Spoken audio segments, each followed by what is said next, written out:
I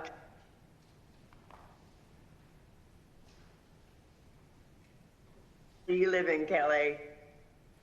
I represent the Southwest. The Committee on Homeland Security will come to order. Was most impacted by the storm. As I said, the Committee on Homeland Security will come to order. Without objection, the chair is authorized to declare the committee in recess at any point. Good morning. Before we begin, I want to say our thoughts with those Americans dealing with devastating natural disasters, including the wildfires in the West and Hurricane Sally in the South. As chairman, I remain committed to ensuring they receive the federal help needed to respond, recover, and build back stronger. Today, the Committee on Homeland Security is meeting for its annual hearing on worldwide threats to the homeland. Our nation recently observed the 19th anniversary of the terrorist attacks of September 11, 2001. Nearly 2 decades later, we continue to mourn the nearly 3,000 lives lost that terrible day and keep their loved ones in our prayers. This committee and the Department of Homeland Security were established in the wake of 9/11 to help prevent future attacks on our soil. Regardless of who was chairman, we've held regular hearings examining worldwide threats with leaders from the Department of Homeland Security, FBI, and National Counterterrorism Center. And regardless of who was occupied the White House, whether Democrat or Republican, we've received cooperation in that effort. Today was supposed to be no different. Unfortunately, as we see from the empty chair in front of us, Mr. Chad Wolf is not here to represent the Department of Homeland Security. Let me be clear about how we got here. The committee began engaging with the department over 3 months ago on June 10th, 2020, to secure Mr. Wolf's participation in this hearing alongside his colleagues from the FBI and National Counterterrorism Center. Any assertion that the administration committed to having DHS, FBI, and NCTC testify before this committee as a worldwide threats hearing in July is false. DHS tentatively offered a couple of dates, but then could not agree with its FBI and NCTC counterparts on a date for the hearing in June or July. In fact, it was the Department of Homeland Security that conveyed to the committee that September 17th was the earliest Mr. Wolf would be available to testify at this hearing. In the interest of receiving Mr. Wolf's testimony, the committee agreed to the offered date. It was not until last week that the department informed the committee that Mr. Wolf would be reneging on the commitment to testify in anticipation of being nominated for Secretary of Homeland Security. I would note that despite his refusal to testify today, Mr. Wolf has spoken to the media on multiple occasions since President Trump announced he intended to nominate Mr. Wolf to be Secretary of Homeland Security, including no fewer than 4 appearances on Fox News. Mr. Wolf has run the Department of Homeland Security for the last 10 months and has been responsible for numerous decisions directly relevant to the subjects the committee intends to explore. With that in mind, last week I wrote Mr. Wolf to make clear that there is no legal prohibition barring a nominee's testimony and to urge him to honor his commitment. In response, the department again declined to provide Mr. Wolf to testify at this hearing. Faced with continued refusal, on Friday, I issued a subpoena for his appearance in accordance with House and committee rules. Regrettably, he has chosen to defy the subpoena. That he would refuse to come before the committee after committing to do so should appall every member of this committee. Insisting Mr. Wolf keep his commitment to testifying before Congress isn't playing politics, it's doing our job. Congress has the authority and obligation to execute its constitutional oversight responsibilities regarding Mr. Wolf's decision and the department's action during his tenure. As chairman, it's my responsibility to ensure the committee fulfills its constitutional responsibilities. 19 years after the attacks of 9/11, we continue to face grave threats to the homeland, including the rise of domestic terrorism, ongoing foreign interference in the 2020 elections, and a coronavirus pandemic that has claimed nearly 200,000 American lives. As the person running the Department of Homeland Security, Mr. Wolf should be here to testify as Secretaries of Homeland Security have done before. Instead, we have an empty chair, an appropriate metaphor for the Trump administration's dereliction on so many of these critical Homeland Security issues. Mr. Wolf may attempt to evade oversight, and the department may try silly stunts to distract from this hearing, but we will not waver. The stakes are just too high.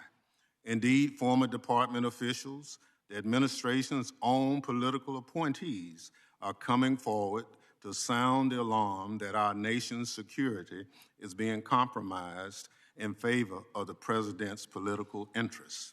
Americans who care about securing the homeland and upholding our most sacred values expect their representatives to hold the Department of Homeland Security and this administration accountable.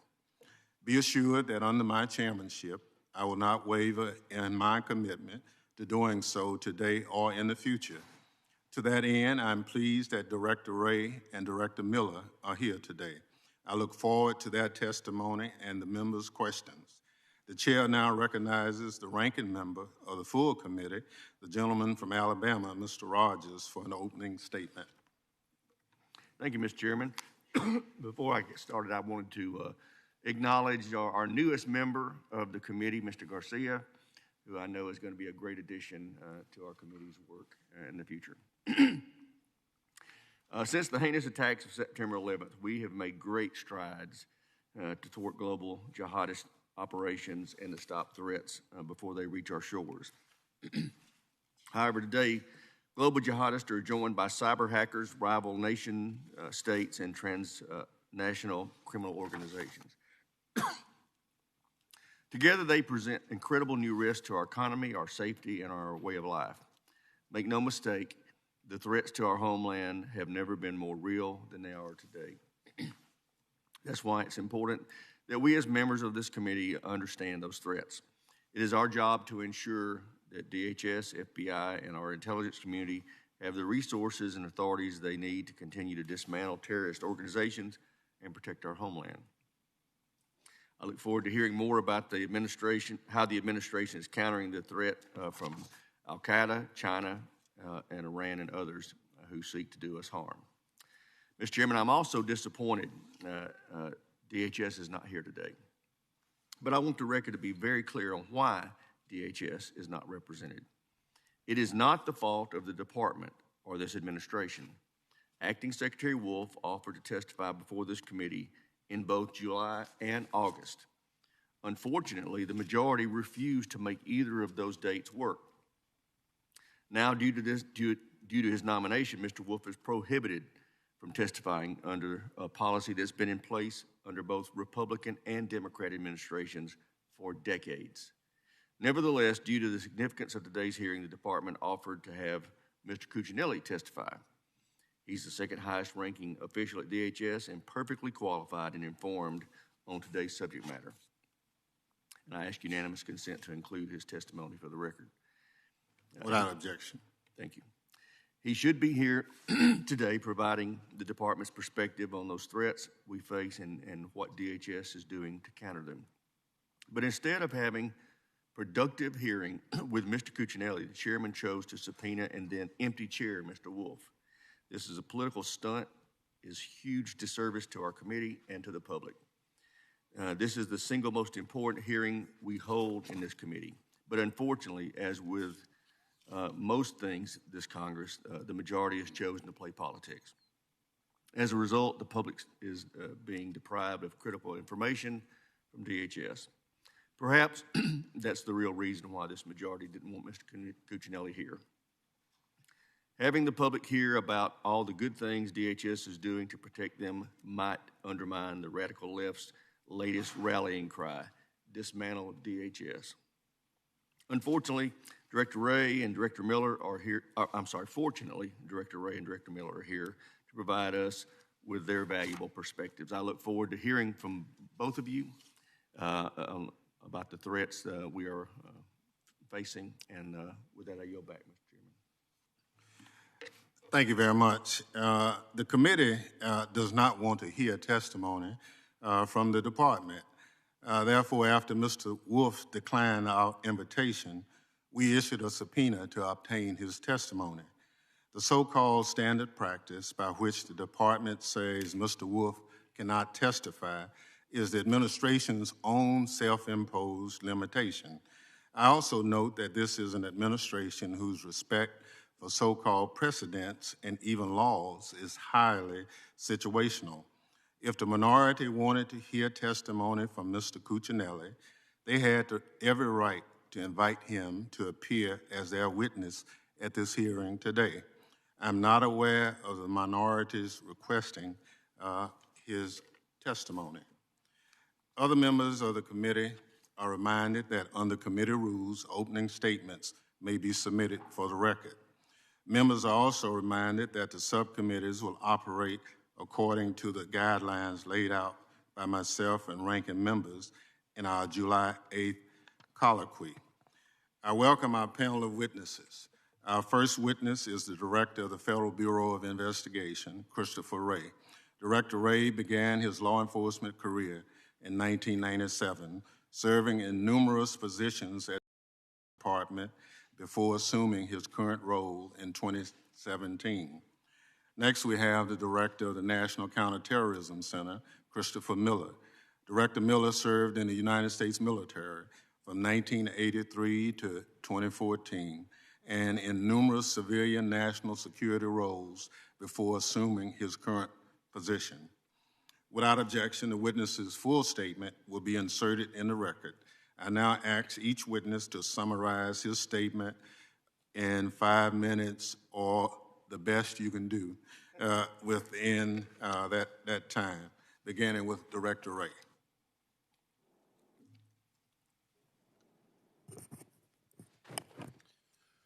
Morning, Chairman Thompson, Ranking Member Rogers, and members of the committee. I'm honored to be here today on behalf of the men and women of the FBI to discuss our nation's top threats from the FBI's perspective and what we're doing to counter those threats. I know we all share a lot of the same concerns about topics ranging from international and domestic terrorism to cybersecurity to the violence in our streets, and particularly this year, to the threat of foreign influence in our elections, and that's just to name a few. And I look forward to updating you on these and other important topics this morning. But I'd like to begin by covering quickly a few items that have been particularly top of mind for us at the FBI over the past few weeks. First, terrorism remains the FBI's top priority, although the nature of that threat has evolved significantly since 9/11. We are ever vigilant in our efforts to prevent attacks by international terrorist groups like Al-Qaeda and ISIS. Those groups pose a threat not just to Americans overseas, but also here at home, most notably by those we call homegrown violent extremists, often lone actors inspired by foreign terrorists, self-radicalized online, and motivated to attack soft targets with readily available weapons. We're also working around the clock to prevent attacks by domestic terrorists who are inspired by one or more extremist ideologies to commit violent acts. In recent years, we've been laser focused on threats by racially or ethnically motivated violent extremists. They too are often radicalized online and mobilize quickly to carry out their violent plans. People like Richard Holzer, who our Denver Joint Terrorism Task Force arrested on hate crime charges just last year, while he was planning to blow up a synagogue in Pueblo, Colorado. As with any terrorism case, we're focused on disruption, on making arrests before a criminal can act. Just this year alone, through the hard work and dedication of countless men and women, both at the FBI and across our partner agencies, we've successfully thwarted potential terrorist attacks in Kansas City, Tampa, Cleveland, Oklahoma City, Boston, Phoenix, and other locations. Now, in recent months, we've witnessed protests in various places around the country, and many members of Congress have raised questions about those protests. Although the majority of protesters have been peaceful, we have opened investigations on individuals involved in criminal activity at these protests, some of whom adhere to violent extremist agendas designed to sow discord and upheaval. Let me be clear, we do not investigate groups or individuals based on ideology or the exercise of First Amendment protected activity alone. But when the ideology leads someone to commit criminal acts and pursue violence, the FBI will not hesitate to take appropriate action. That's why we've been working closely with our federal, state, and local partners to ensure the safety of all of our citizens, including, I should say, the safety of those trying to exercise their First Amendment rights peacefully. We in law enforcement must keep our communities safe and secure while safeguarding our citizens' constitutional rights and civil liberties. And as I've said before, one of those need not and must not come at the expense of the other. We also remain focused on other threats. In less than 2 months, of course, Americans will exercise one of their most cherished rights to vote in a free and fair election. Americans must have confidence in our voting system and our election infrastructure. That's why the security of our elections is and will continue to be one of our highest priorities. We will not tolerate foreign interference in our elections. And we're working closely with our federal, state, and local partners, as well as the private sector, to share information, bolster security, and identify and disrupt any threats. Just recently, for example, we shared threat indicators with both Facebook and Twitter that allowed them to take down fake accounts created as part of a Russian disinformation campaign before those accounts could develop a broader following. Turning to the cyber arena, we're focused on an increasingly diverse array of threats from our cyber adversaries, from state-sponsored cyber intrusions by nation-states like China, Russia, Iran, and North Korea, to sophisticated cyber criminals seeking to exploit technical vulnerabilities primarily for personal profit. Just yesterday, I announced the FBI's new cyber strategy, leveraging our unique expertise and authorities to impose risk and consequences on our cyber adversaries. We're focusing on results, and that means we're working to enable our partners' operations as well as our own. To take one example, the FBI and NSA recently joined to expose highly sophisticated Russian military intelligence malware, providing the private sector and other government partners the indicators they need to disrupt that tool. We also face the increasingly blended threat of state-sponsored economic espionage facilitated by cyber intrusions. In July, based on the FBI's investigative work, DOJ indicted 2 Chinese hackers working with the Ministry of State Security for carrying out a global computer intrusion campaign that targeted hundreds of victims, including, I should note, companies developing COVID-19 vaccines, testing technology, and treatment. With that kind of behavior, China continues to undercut their own claims of being a trusted and effective partner of the international community. Just yesterday, we unsealed charges against 5 Chinese hackers who were targeting victims around the world from their safe haven in China. With our partners, we've now arrested 2 of their co-conspirators in Malaysia and seized or took down hundreds of the hackers' accounts, servers, and domains. Now, I've touched on only a handful of the important threats we face, and only quickly at that, and of course there are many significant others. As the threats evolve in scale, impact, complexity, and agility, we're relying on our deep well of expertise, intelligence, and partnerships. I'm committed to ensuring that the Bureau does great work while adhering to our core tenets of fidelity, bravery, and integrity. In these challenging times, I tell my folks that we've got to keep calm and tackle hard, remaining faithful to our core values and best traditions while making sure that we're always doing the right thing in the right way. Thank you. Happy to take your questions. Thank you very much for your testimony. I now recognize Director Miller to summarize his statement for 5 minutes. Thank you, sir. Chairman Thompson, Ranking Member Rogers, distinguished members of the committee, thank you for the opportunity to appear before you today to discuss the global counterterrorism environment and to highlight the tireless work of the professionals of your National Counterterrorism Center. I'm truly honored and humbled to lead such an extraordinary group of patriots. As my statement for the record reflects, today's terrorism threat to the United States and our allies is less acute but more ideologically and geographically diffuse, emanating from more groups and more places than it did in 2001. ISIS and al-Qaeda operate in more than 24 countries worldwide. Iran and its Shia allies increasingly threaten U.S. interests overseas, and lone actors, inspired by a range of ideologies, pose the primary terrorism threat on U.S. soil. Our focus remains defeating al-Qaeda, its affiliates, and other terrorist actors while defending our shores from terrorist entry. We believe this threat picture will only grow more complex over the coming year as technological advances, changing geopolitical dynamics, and instability resulting from a global pandemic create more opportunities for terrorists to benefit. However, the U.S. and our CT partners worldwide can exploit some of these same dynamics to our advantages. The complex landscape requires thoughtful responses that evolve along with our adversaries, and we apply the lessons that we've learned over the last 19 years to adapt for the future.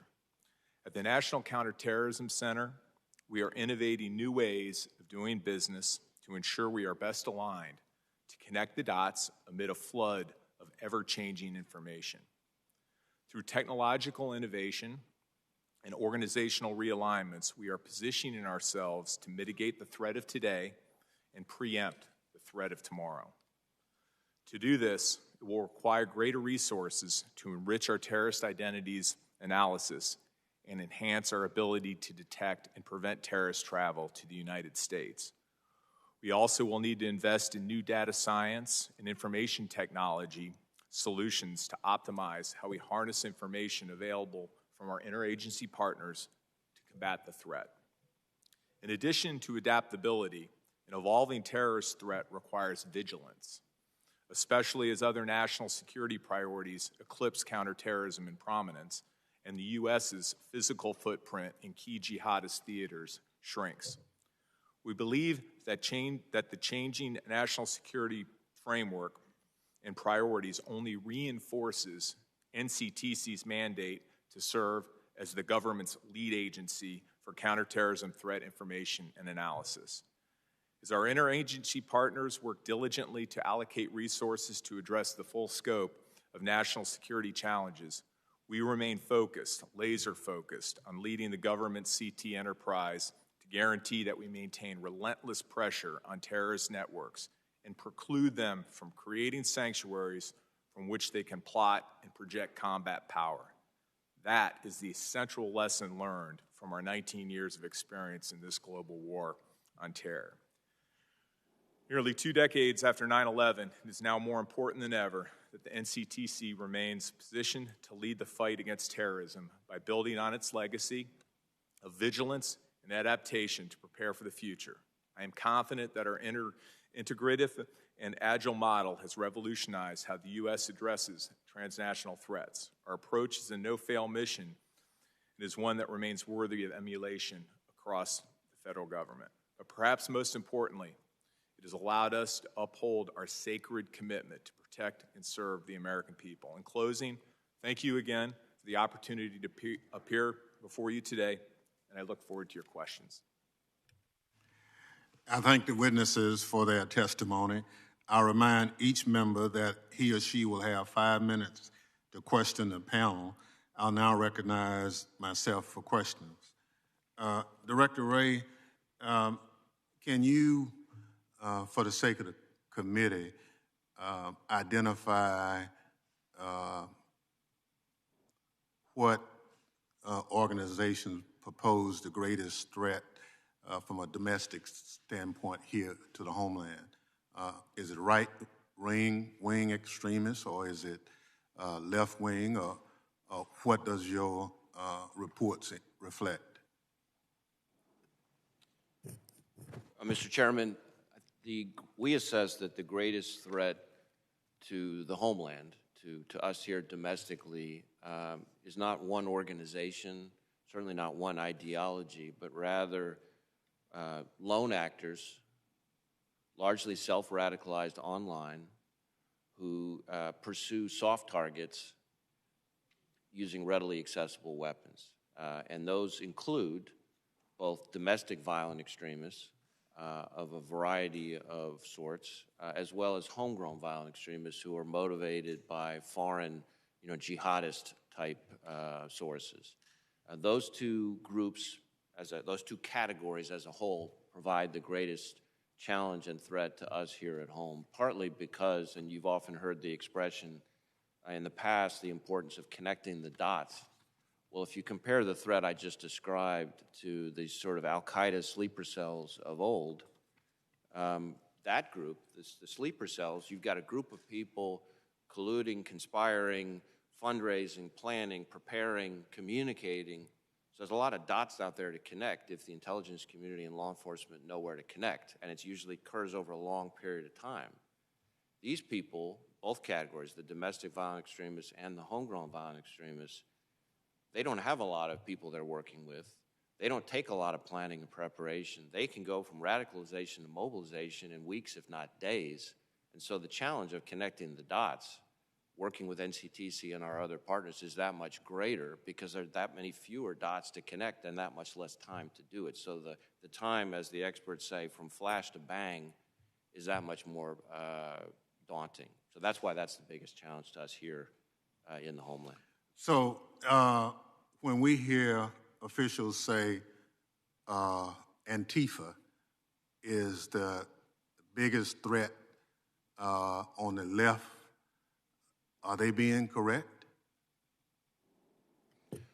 Well, we don't really think of threats in terms of left and right at the FBI. We're focused on the violence, not the ideology. Our domestic violent extremists include everything from racially motivated violent extremists, which we've talked about here in this committee before, I think when I testified last year, for example, all the way to anti-government, anti-authority violent extremists, and that includes people ranging from anarchist violent extremists, people who subscribe to Antifa or other ideologies, as well as militia types and those kinds of. Right. Well, I think what I'm trying to reflect on is we hear from time to time that this organization, by name, we need to investigate.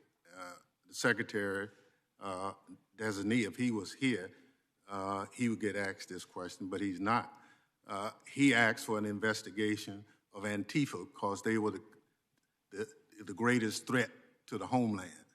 And if I'm hearing you correctly, you're saying that it's really not organizations so much as it is ideology. And I don't want to put words in your mouth, but I think that's what I heard. I appreciate that. We look at Antifa as more of an ideology or a movement than an organization. To be clear, we do have quite a number of properly predicated domestic terrorism investigations into violent anarchist extremists, any number of whom self-identify with the Antifa movement, and that's part of this broader group of domestic violent extremists that I'm talking about, but it's just one part of it. We also have the racially motivated violent extremists, the militia types, and others. Thank you. Can you tell me if, as of this date, you have information that Russia is trying to influence the election for 2020?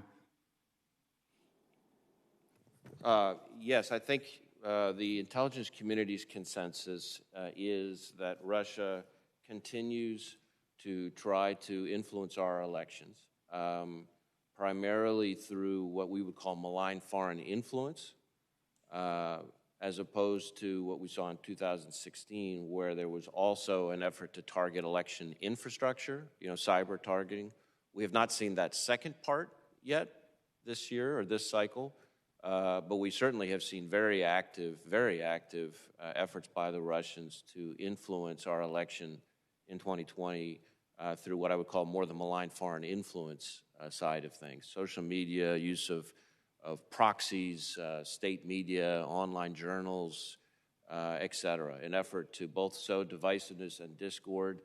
And I think the intelligence community has assessed this publicly, primarily to denigrate Vice President Biden and what the Russians see as kind of an anti-Russian establishment. That's essentially what we're seeing in 2020. Thank you very much. Chair recognizes the ranking member for questions. Thank you, Mr. Chairman. Director Wray, the Department of Justice has recently announced many FBI investigations that led to the arrest of Chinese nationals conducting highly sensitive research in the United States that have been found to be connected to the Chinese military. The growing number of these types of cases and non-public details of those arrests raise alarm bells for me.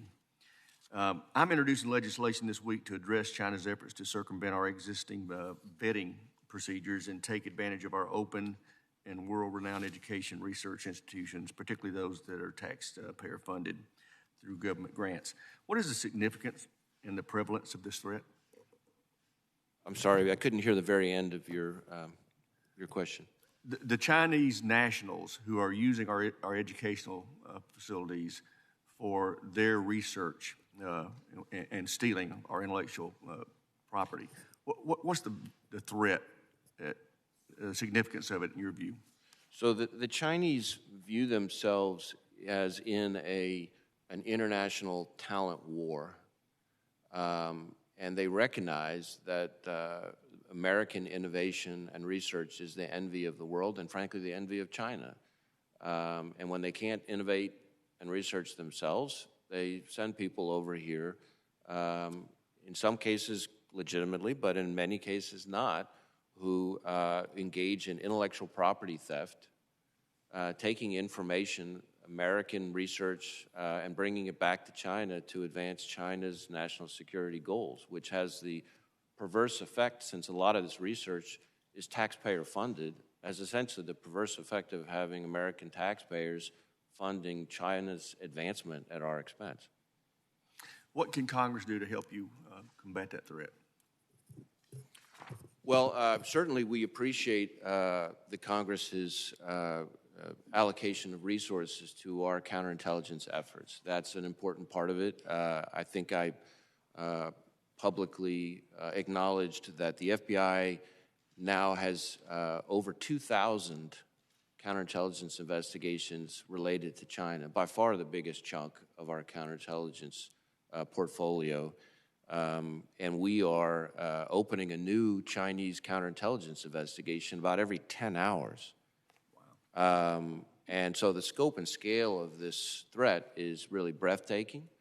And we need as many resources as we can to help everybody tackle it. But it's not just a government problem. We need to work with the private sector. You mentioned the academic sector.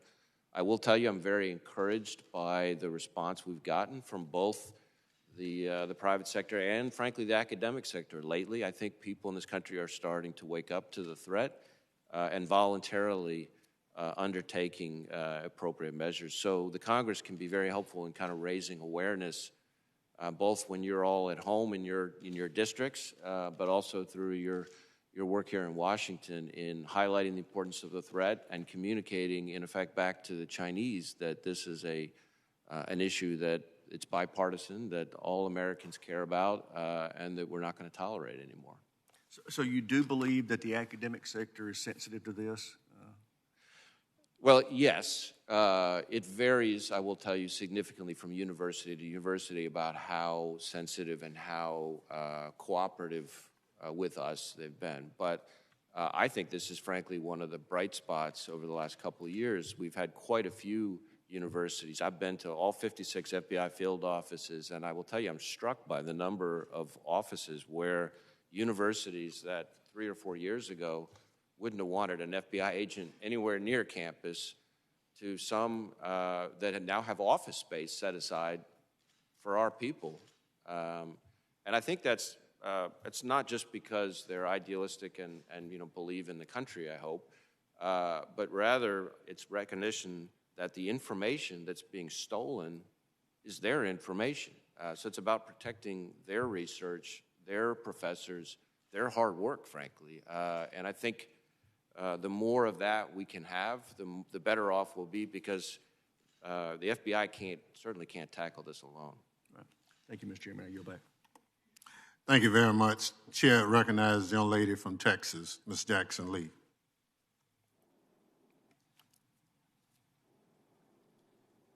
Thank you very much, Mr. Chair. To both of the witnesses, we thank you for your presence and also your service to this nation.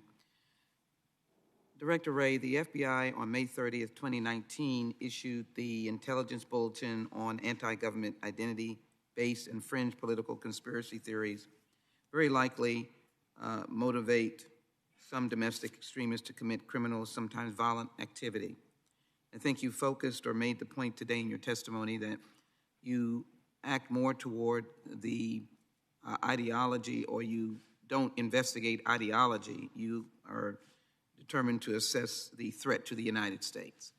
So I'm interested, QAnon activity has resulted in arrests of persons planning to carry out violent acts based on the nonsense spouted in web forums and social media that form the core of QAnon beliefs. How do you characterize that organization? How do I characterize QAnon? QAnon activity has resulted in arrest of persons planning to carry out violent acts. How do you assess that organization as it relates to violent acts? So we view QAnon as essentially less of an organization and more of a sort of a complex set of conspiracy theories. And certainly we have had cases that properly predicated cases involving violence, where people have been motivated by some of those conspiracy theories. But as you said, we don't investigate the ideology or the conspiracy theory itself. I don't think we've seen lethal attacks involving that kind of motivation, but we have certainly. So your investigations would be driven based upon any violent acts? Correct. Violent. We no matter what ideology or belief it is of domestic violent extremism, we look at three things: one, violence or a threat of violence; two, a federal crime, obviously; and then third, the motivation that fuels it. If we have to have those three things to open an investigation. Black Lives Matter was organized shortly after the tragic, senseless death of Trayvon Martin. Young people took to the streets asking for justice. They have obviously continued their fight for justice, and particularly in the wake of police shootings of African-American men, and most recently, of course, George Floyd, my constituent, and Elijah Blake in states in this country. Do you see, just on the name of Black Lives Matter and the basis of their organizing, them as an extremist group intending to turn America into a socialist nation or to destroy America? We don't express a view on the sort of political organization itself of Black Lives Matter. If there were people who follow that group or who adhere to that ideology who were then to, based on that ideology or anything else, to commit violent criminal activity, then we would approach them just like we would anyone else. But you're no longer pointing to black identity groups. Well, I think what you're referring to, and we had some good conversations in the past about this, in 2017, there was briefly a product or a category that the FBI came up with that predates me about called black identity extremism. Right. I just want you to say yes and no. The reason is because my time is short and I appreciate the work. I'm familiar with it. The point I'm trying to make is that just the existence of Black Lives Matter and their advocacy for justice is not determine them to be disruptive socialist groups trying to destroy the nation. You have not characterized them in that way. We don't characterize them one way or the other, no. Have you seen any excessive violence that can be attributable to Black Lives Matter as opposed to any other groups that may be involved in violence? I can't think of one sitting here right now. Certainly, we have had racially motivated violent extremist cases involving African American defendants who have pursued violence against, say, law enforcement. And whether any of those cases involve some reference to Black Lives Matter, sitting here right now, I can't recall one, but we certainly have had cases of the first category. As you've had cases with white individuals as well, with Absolutely. Violence against officers. Absolutely. In particular, the one in Oakland, California, individuals Carrillo and Justice were known to have been the culprits in the shootings. Boogaloo Boys and Proud Boys, those individuals were not involved in protests, to your knowledge, as Vice President Pence indicated that they were involved in protests. These were white individuals who unfortunately tragically shot officers, Dave Patrick Underwood and another one. Are you familiar with that? Yes, I'm familiar with the case. Those were not. Lady's time has expired. Were those protesters? Well, on the Carrillo case, I don't think my recollection is there was no evidence that he was participating in the protests himself. I think there was information that he capitalized on the protest as a setting or a medium for which he could commit the tragic attack on the FPS officers that you referred to. Yeah, thank you. Thank you very much. Chair recognizes the gentleman from Louisiana, Mr. Higgins, for 5 minutes. I thank the chairman and the panelists. For the record, Mr. Chairman, I'd like to thank the Department of Homeland Security and Secretary Wolf for actively and personally participating in the recovery supervision of my district after Hurricane Laura. Secretary Wolf was on the ground fast, and he's been personally at my avail. I regret that we were not able to work out his appearance here today, but I do appreciate his service and the direction he's given and the personal assistance he's given to my office in the wake of Hurricane Laura and the devastation we've suffered there. Director Wray, thank you for being here today. Good sir, and I'd like to talk to you about election security. The National Counterterrorism Security Center, the NCTC, released a statement last month outlining China, Russia, and Iran's effort to interfere with the upcoming presidential election. You also mentioned in your written testimony that foreign adversaries are attempting to sway U.S. voters' preferences and perspectives, to shift U.S. policies, and to increase discord in the United States, and ultimately to undermine the American people's confidence in our election process. Can you share with us regarding social media platforms, which is primarily the means by which this interference effort is being pushed? How is the FBI working with the social media platforms to ensure our election security and to minimize fake profiles and foreign influence in the attitudes and perspectives of the American people? Well, Congressman, thank you for the question. You are correct that we are working increasingly closely and have been building over the last few years in our working with the social media sector in particular, but also other kinds of technology companies to thwart the malign foreign influence threat. I guess the best way to describe the way that works, and this is really one of the greatest improvements that has occurred in our collective defense against election interference over the last few years, we will take leads that we have, information that we have, work very closely with some of the key social media companies. We feed them information, and they are able to take action on their platforms using their terms of service or terms of use to shut down and kick off fake accounts, trolls, bots, et cetera. And in turn, a lot of times what will happen, and this is happening more and more, which is great, they're sending back to us new accounts they've identified that then allow us to have more leads to pursue more investigative activity. And so I mentioned one example in my opening statement that recently occurred where we were able to pass information to Facebook and Twitter. They were able to shut down Russian influence accounts really right before they could ever build a following. And the faster we can do that, and the more agile way we can do that, the better. And the reason for that, I think, is important for people to understand. Misinformation or disinformation or fake information is only effective if it seems credible, and it's only credible if it's built up some reservoir of credibility, which means that these Russian efforts require a certain amount of time to build up kind of a reservoir of credibility so that when they're really active, people care what they have to say. And if we're able to shut them down and knock them back quickly before they can really build up that credibility, then it's not going to stop it, but it means that it's much, much less effective. So we need more of that. We're having more of that. Yes, sir. Thank you for that assessment. Those were encouraging words.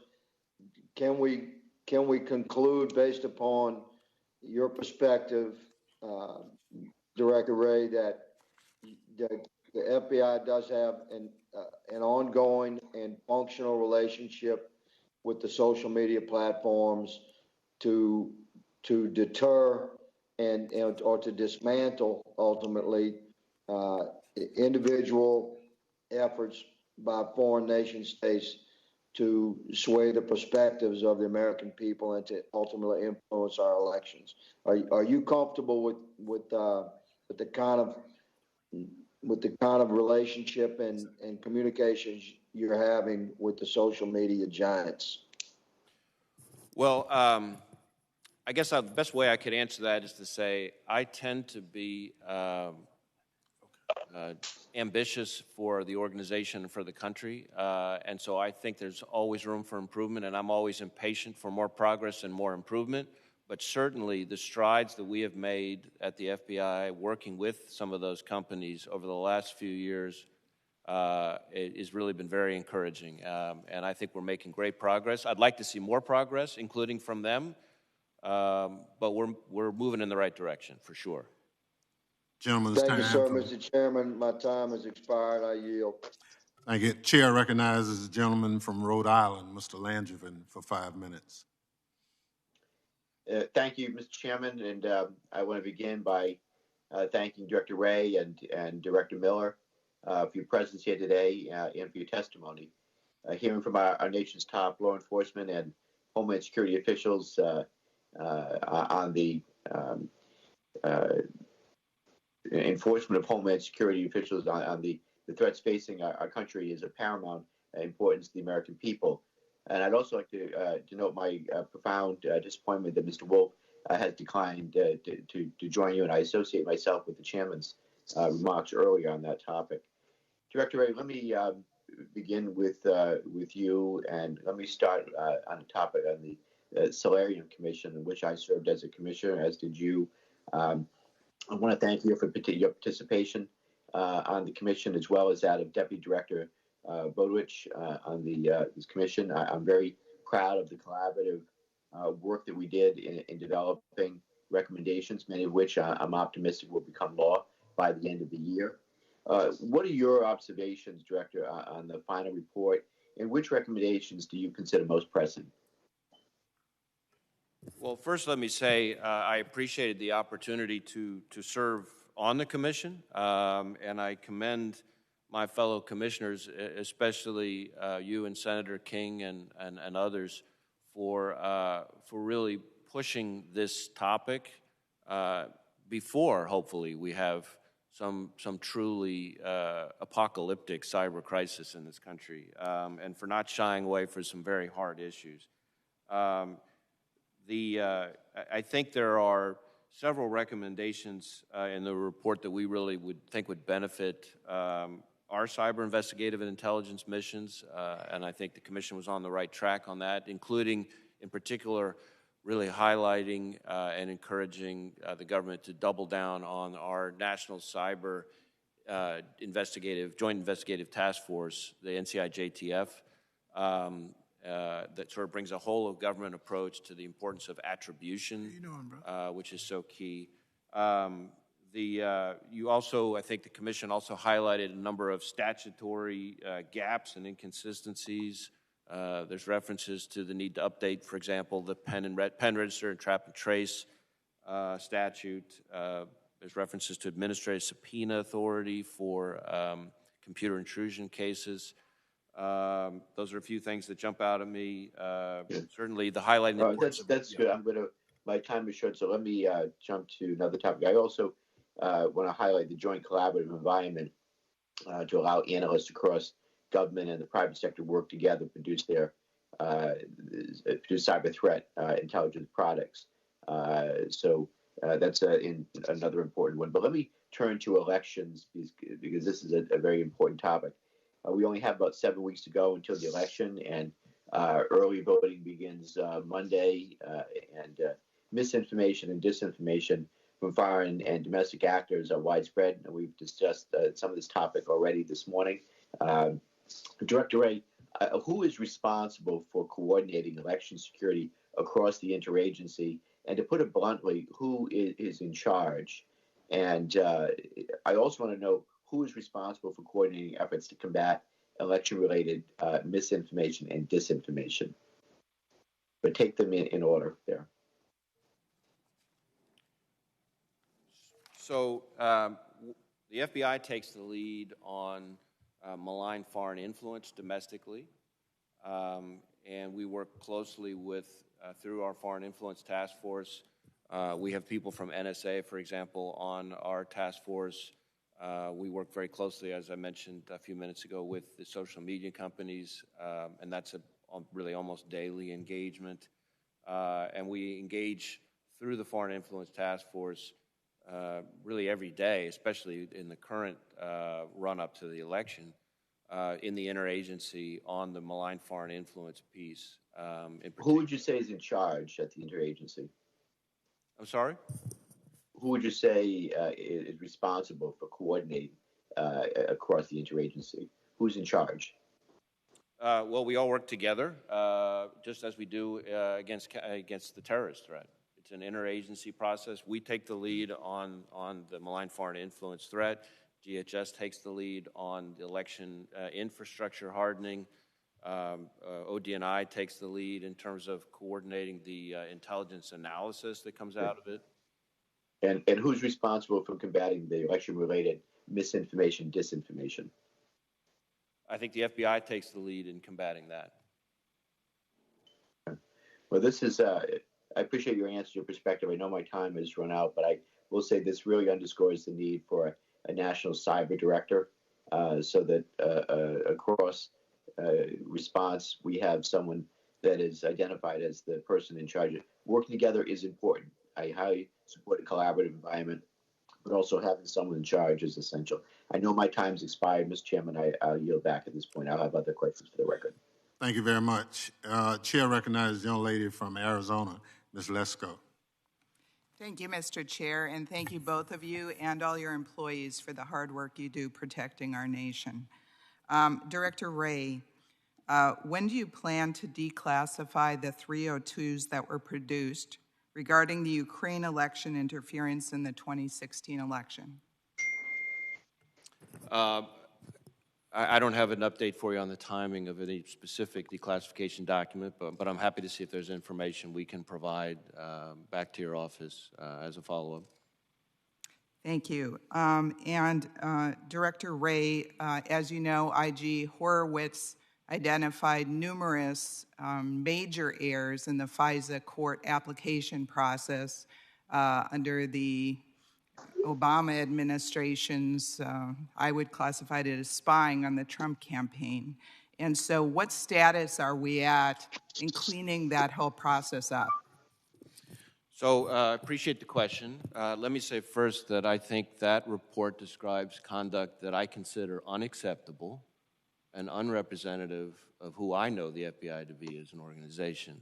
and it cannot be allowed to happen again. I've installed an entirely new leadership team. I put in place, on the same day the report came out, implemented over 40 corrective actions that accepted every recommendation in the IG's report and then went above and beyond. The senior-most people involved in that investigation are all gone, either terminated during my tenure or resigned or retired. And we're moving forward with changes to processes, training, oversight within the organization. We're creating a new Office of Internal Audit. You may have seen an announcement from the Attorney General on that. We've got his approval to do that, which will sort of provide the sort of the back-end check, the old sort of trust but verify. We'll get the verify part coming through that. So I'm very encouraged by the progress we're making, but you know, it's going to take hard work. Well, thank you, and I'm glad that you appreciate it, because obviously to the average American person, including me, if the FBI can spy on an incoming president of the United States, every person in America is concerned that they will spy on them. And so I'm glad it's being cleaned up. I do have a question about Boogaloo. Recently, it's my understanding that 2 Americans self-identifying as members of the Boogaloo Boys were arrested for attempting to partner with Hamas due to their similar goals and missions. Have there been any arrests? How have these arrests modified the DHS and FBI approach to investigating and handling rioters and domestic terrorists? So I appreciate your flagging that particular case. I think it's a very revealing, interesting case. It was a Minneapolis case. Mm-hmm. Those were 2 individuals who I think associated themselves with the Boogaloos, which, much like Antifa, is more of a movement or an ideology than it is a group itself. But I think one of the things a lot of people don't understand about people who subscribe to this sort of Boogaloo thinking is that their main focus is just dismantling, tearing down government. And they're less clear on what it is they think they're going to replace government with. I'm not even sure they would all agree with each other. And that's why this case in Minneapolis that you highlighted is so revealing, because these 2 individuals decided that they were on board with providing material support to Hamas, which is not something that most people would previously have associated with the Boogaloos. It's very interesting. I do have one last question, only 49 seconds left. There have been statements by top people here. In fact, Chairman Nadler has said on the floor of the U.S. House of Representatives that basically Antifa is a fantasy made up by the radical right or Fox News or something to that effect. Would you agree with that? Is Antifa a total fantasy, or is it real? So Antifa is a real thing. It's not a group or an organization. It's a movement or an ideology, maybe one way of thinking of it. And we have quite a number, and I've said this consistently since my first time appearing before this committee. We have any number of properly predicated investigations into what we would describe as violent anarchist extremists, and some of those individuals self-identify with Antifa. Thank you, sir, and I yield back. Thank you. Chair recognizes the gentleman from Louisiana, Mr. Richmond, for 5 minutes.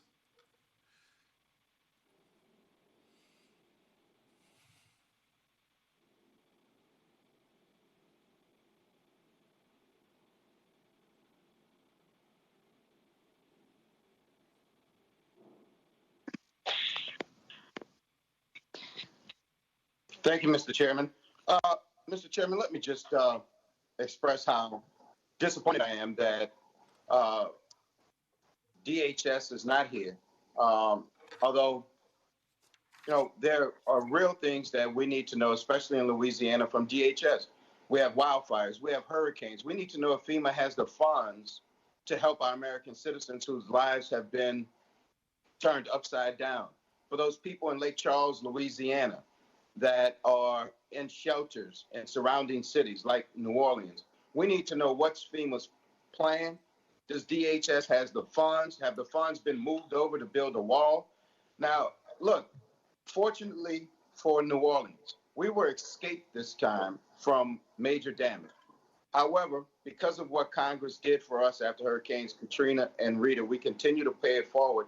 And even though my colleagues from Louisiana may not want to criticize DHS or the president, I will do it.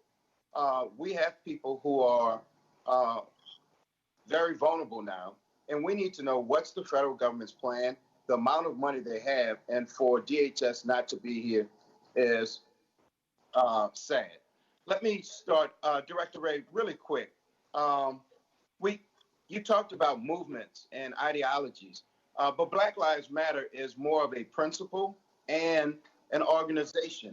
And what I'd like to go into very quickly is that, do you all identify it as an extremist organization? I'm sorry, can you repeat the question? I'm having a little bit of a hard time Black with the Lives audio. Matter is a principle, and it's also an organization. Do you all identify Black Lives Matter as an extremist organization? We have not identified Black Lives Matter Do you in any way.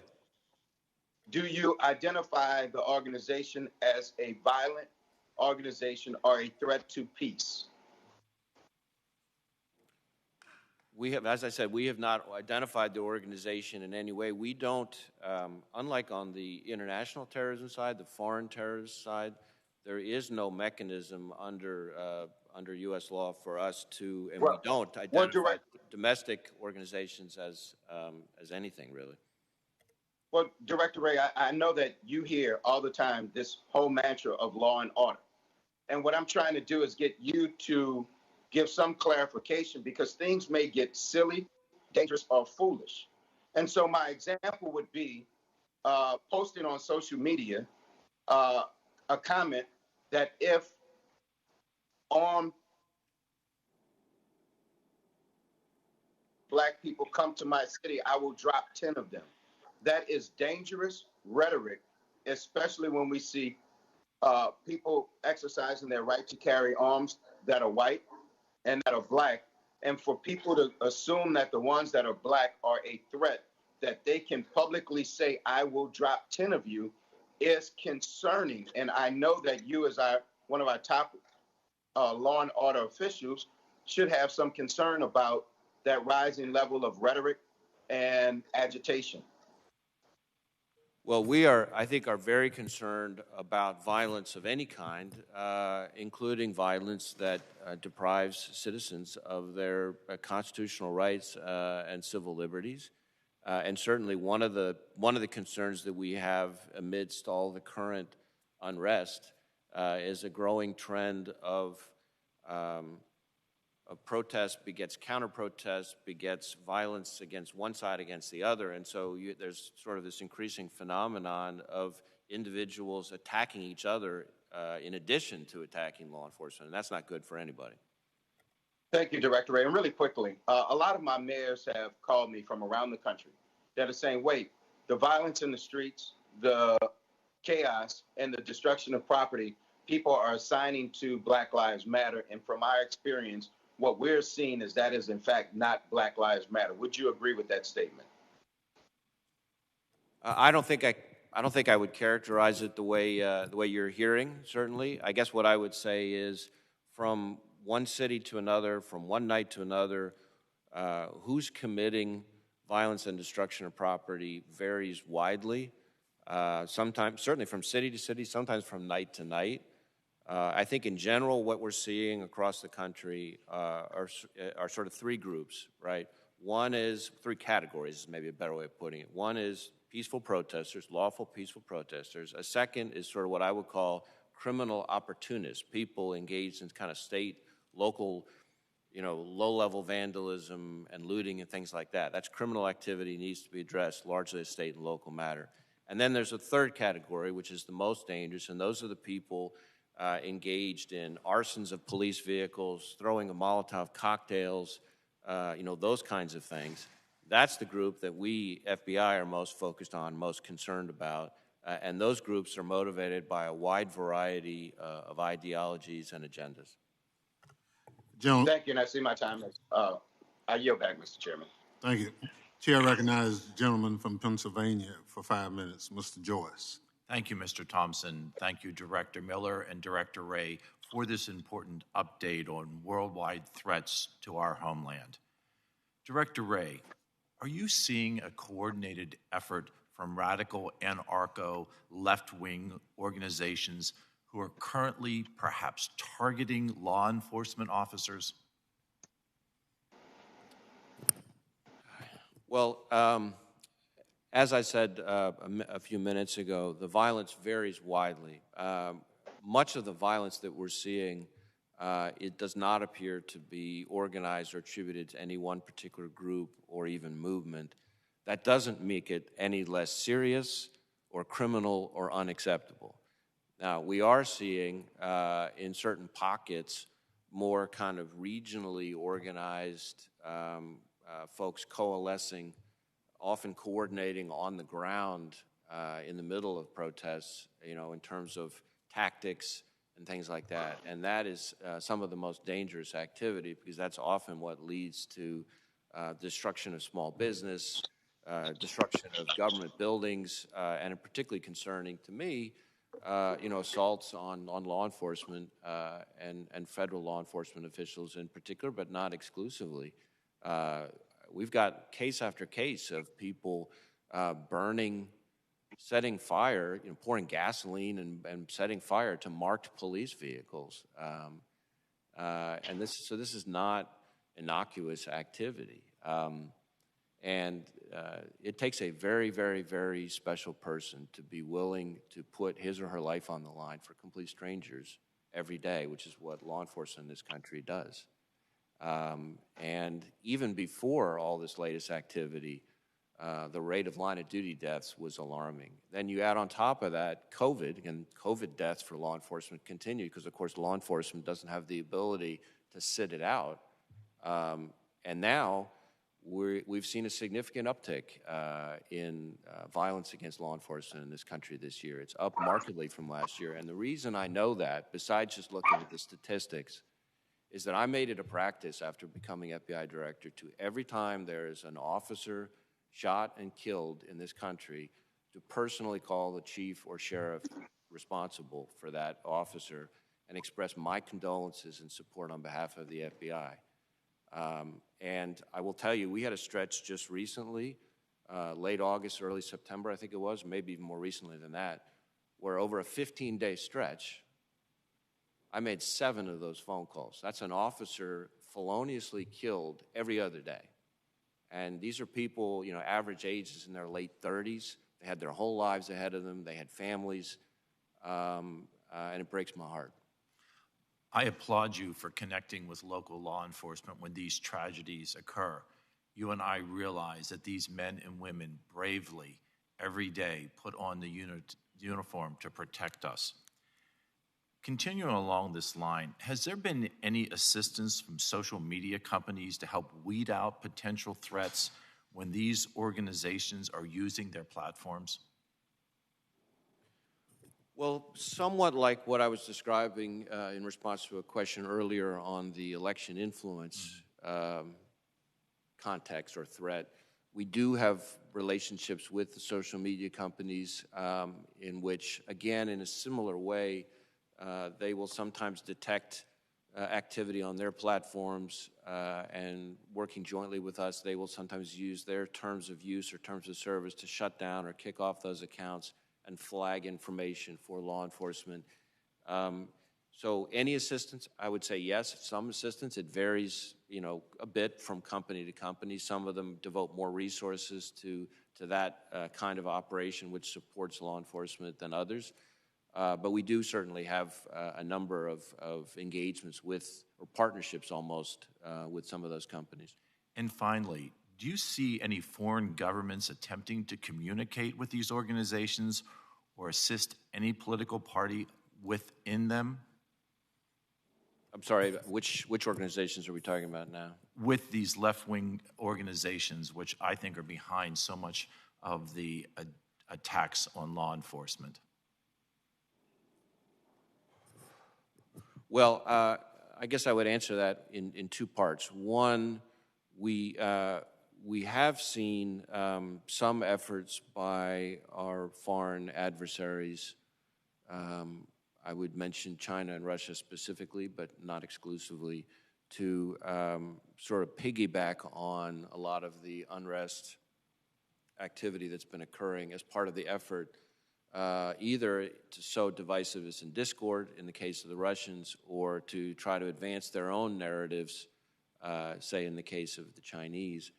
So there's that level of kind of engagement. And then I would say the second piece is maybe not the organizations you're talking about, but we have seen some engagement between racially motivated violent extremists and like-minded individuals overseas on that front. Thank you for your insights, and thank you for your update. Chair recognizes the gentleman from New Jersey, Mr. Payne, for 5 minutes. Thank you, Mr. Chairman. It's an honor and privilege to be here today with a committee. And let me first say to Mr. Wray and Mr. Miller that I appreciate you understanding your obligation to show up when the committee requests your appearance as opposed to the empty chair that is there. And let me ask Mr. Wray, is there a, so with Antifa, you're saying it's more of an ideology than an organized group, which, a lot of people, on the other side feel is some organized group. Is it an organized group, or is it more just a notion of thought, of philosophy with respect to this? Because, when I hear this, Antifa is there, or Antifa is doing this, I'm still trying to figure out who and what Antifa is. Could you enlighten me? Well, first let me say, as I think I said in response to an earlier question, Antifa is a real thing. It's not a fiction, but it is. It's not an organization or a structure. We view it more as we understand it to be more of a kind of a movement, or maybe you could call it an ideology. And we certainly have, as I've said, a number of, and we have had for some time, and we've opened quite a number this year, of improperly predicated investigations into violent anarchist extremists who subscribe to self-identify with Antifa. They say, I am Antifa, things like that. And we have seen individuals, I think I've mentioned this in response to one of the earlier questions, identified with the Antifa movement, coalescing regionally into what you might describe as small groups or nodes, and we are actively investigating the potential of violence from those regional nodes, if you will.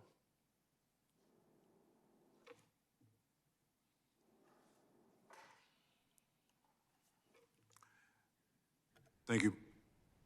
Congressman, you might need to unmute yourself.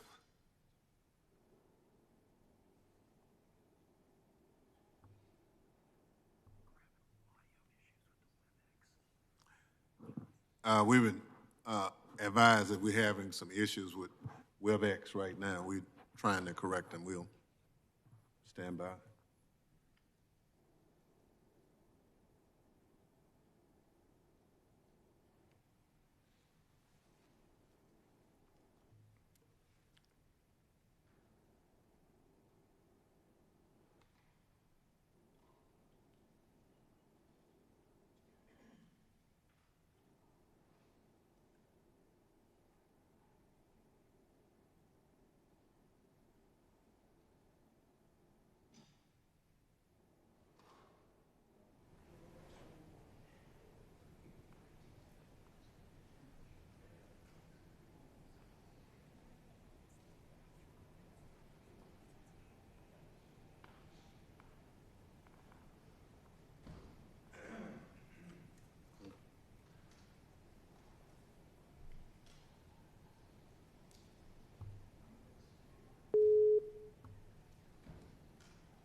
Okay. Okay.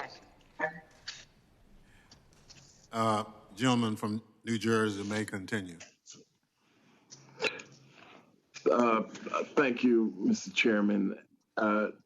Is there, did Mr. Wray, did you finish your response? I finished my response, but I'm not sure whether you were still online while I finished. I'd be happy to pick up where I left if you could tell me where you lost contact. Well, I think I got the gist of your response. So I'll move on. Mr. Miller, the past 4 years have seen the United States significantly scale back its presence and commitments around the world. Our NATO allies no longer trust us to keep our commitments, leaving the door open for other forces to step in.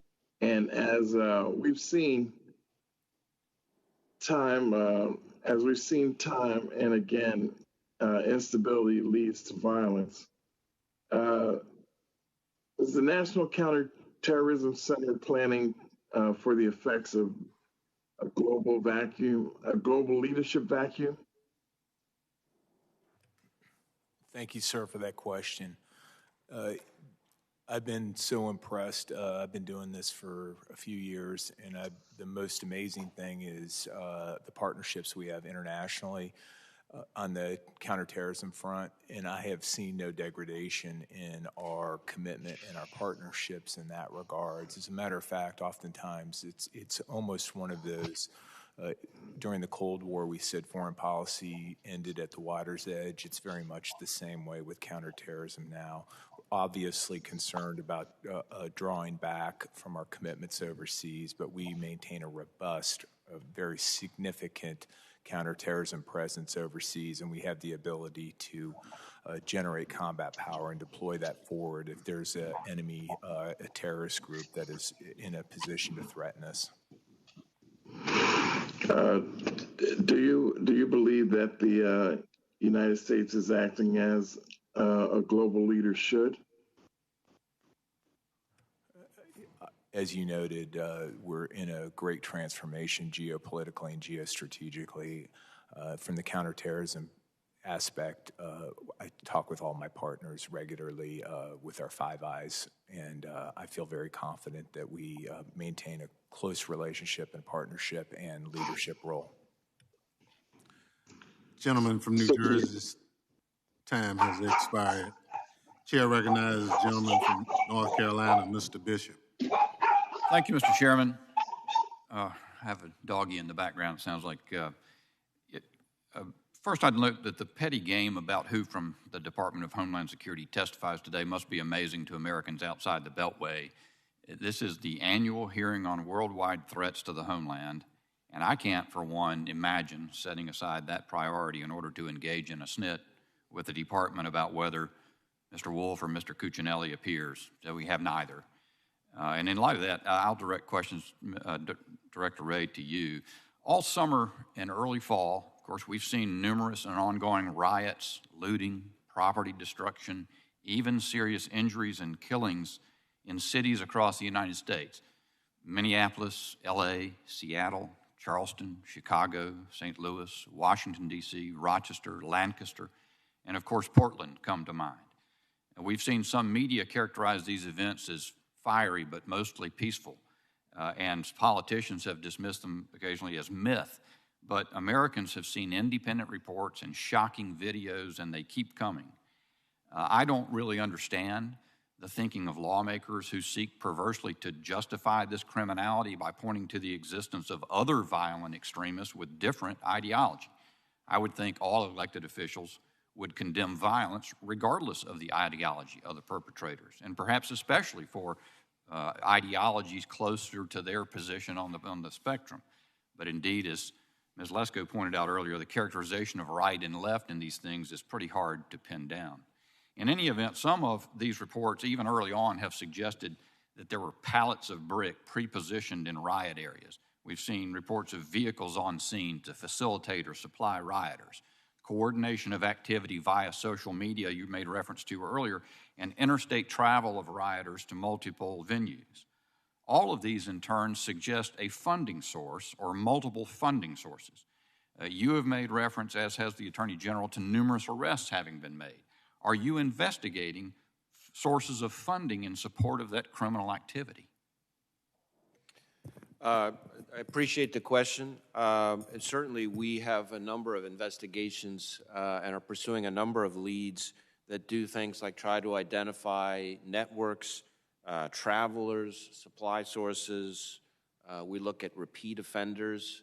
As I mentioned, I think in response to a question from one of your colleagues, one of the things that's been so challenging about this is that an awful lot of the coordination, or whether it's coordination or organization, if you will, that occurs is happening kind of on the ground, you know, in the dark, on the streets, at a tactical level, as opposed to kind of on a more structured or coordinated national level, and that makes it that much harder to investigate and disrupt.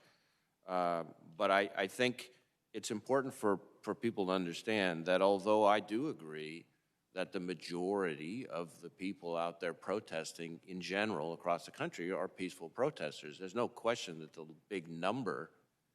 biggest number is peaceful protesters. That should not diminish, which I think is the point you're making, from the fact that even though it might numerically be a smaller group, that's very dangerous activity that smaller group is engaged in.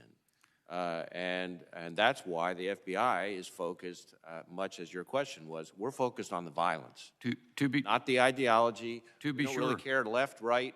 Violence is wrong. We're going after the violence. We don't care what motivates them. To be sure, those issues ought to be irrelevant to this committee or to any law enforcement agency in the United States. That is to say, what ideology someone has or their First Amendment activity.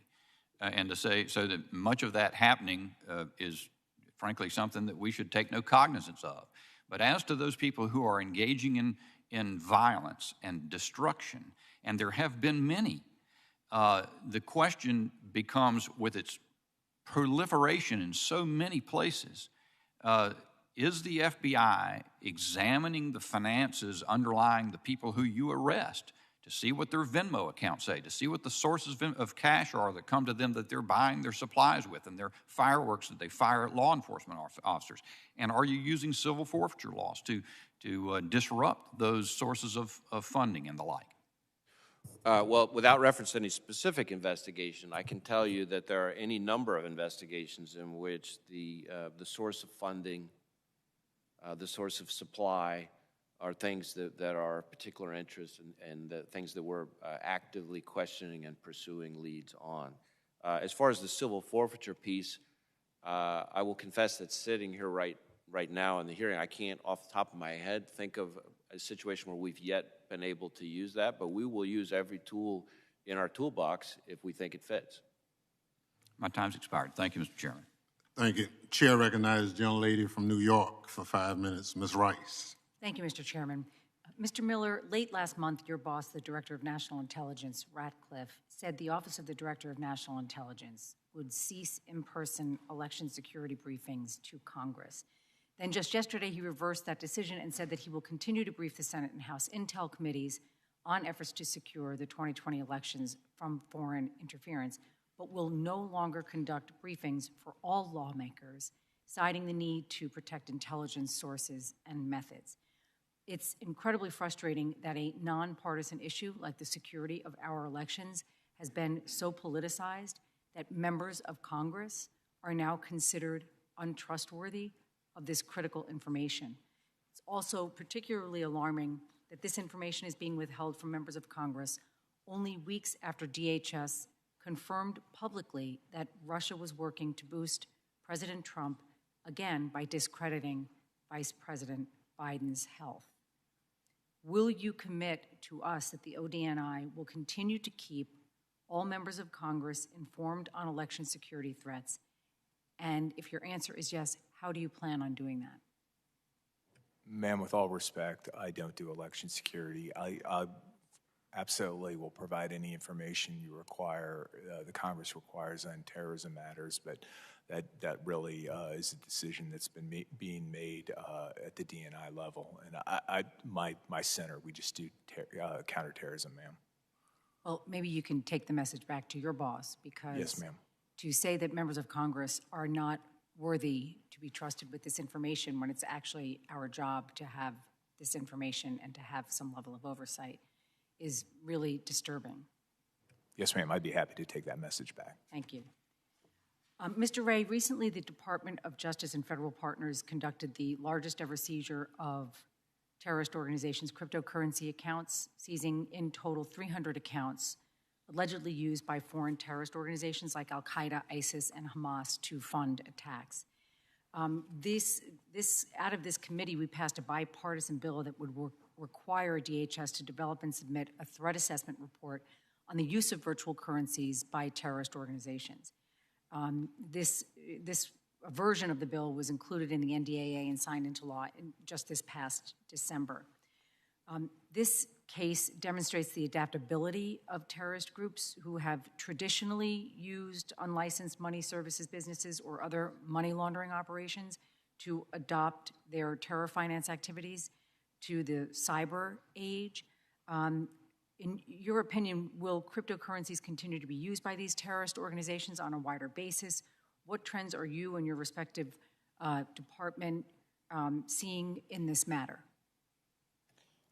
Well, Congresswoman, I agree with you that cryptocurrency is a source of particular concern. It's proliferating not just across terrorist threats, but across other kinds of criminal threats as well. And within the terrorism space, both across international terrorists and domestic, and it makes it one of the key investigative tools that we have, one of the key investigative strategies that we have in that space, much as was in the answer that I just gave to Congressman Bishop, is to follow the money. That's one of our go-to moves. And of course, the ability to follow the money is critical across every threat, and the cryptocurrency makes it that much harder for us to do that. We have developed a lot of expertise on that, but each time we sort of solve one kind of cryptocurrency, a new kind comes on the market. And part of the reason why this is such a big deal is that it fits with other technological trends which have a similar kind of effect of hiding and obstructing criminal activity from law enforcement. So if you think about any investigation we have, you've got the stuff, the documents, the communications, you got the people, the witnesses, the sources, human sources, and you got the money. Well, if cryptocurrency hides the money, if default end-to-end encryption blocks us from any kind of lawful access to the stuff, and if artificial intelligence and all the various ways in which technology makes it easier to find human sources, makes it harder for us to protect human sources, then we lose the money, the people, and the stuff. And that's when we're in a really bad space as a country, from protecting us from terrorist threats all the way to organized criminal threats and others. Can I ask you to just talk a little bit more? You made reference earlier in response to a question about the collaboration that your agency has with social media platforms in terms of misinformation and disinformation. Can you just talk more about that? Because if people can't trust the information that they're getting, I mean, that just goes to the heart of, really affecting, what I think all of us on this committee want to do, which is everyone's right and ability to vote and base their decisions on facts, not misinformation and disinformation. So this is one of our key challenges, both for the FBI and for the interagency and for the country. Misinformation, disinformation is not new, but what is new is the ability through social media to amplify it at scale in a much more challenging way.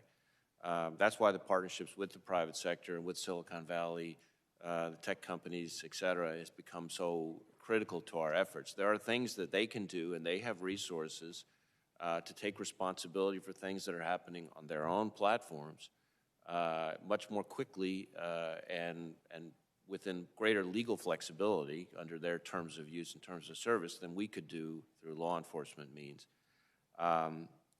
And so that's why that's part of the key effort. Now, we, the FBI, are not and can't be the truth police.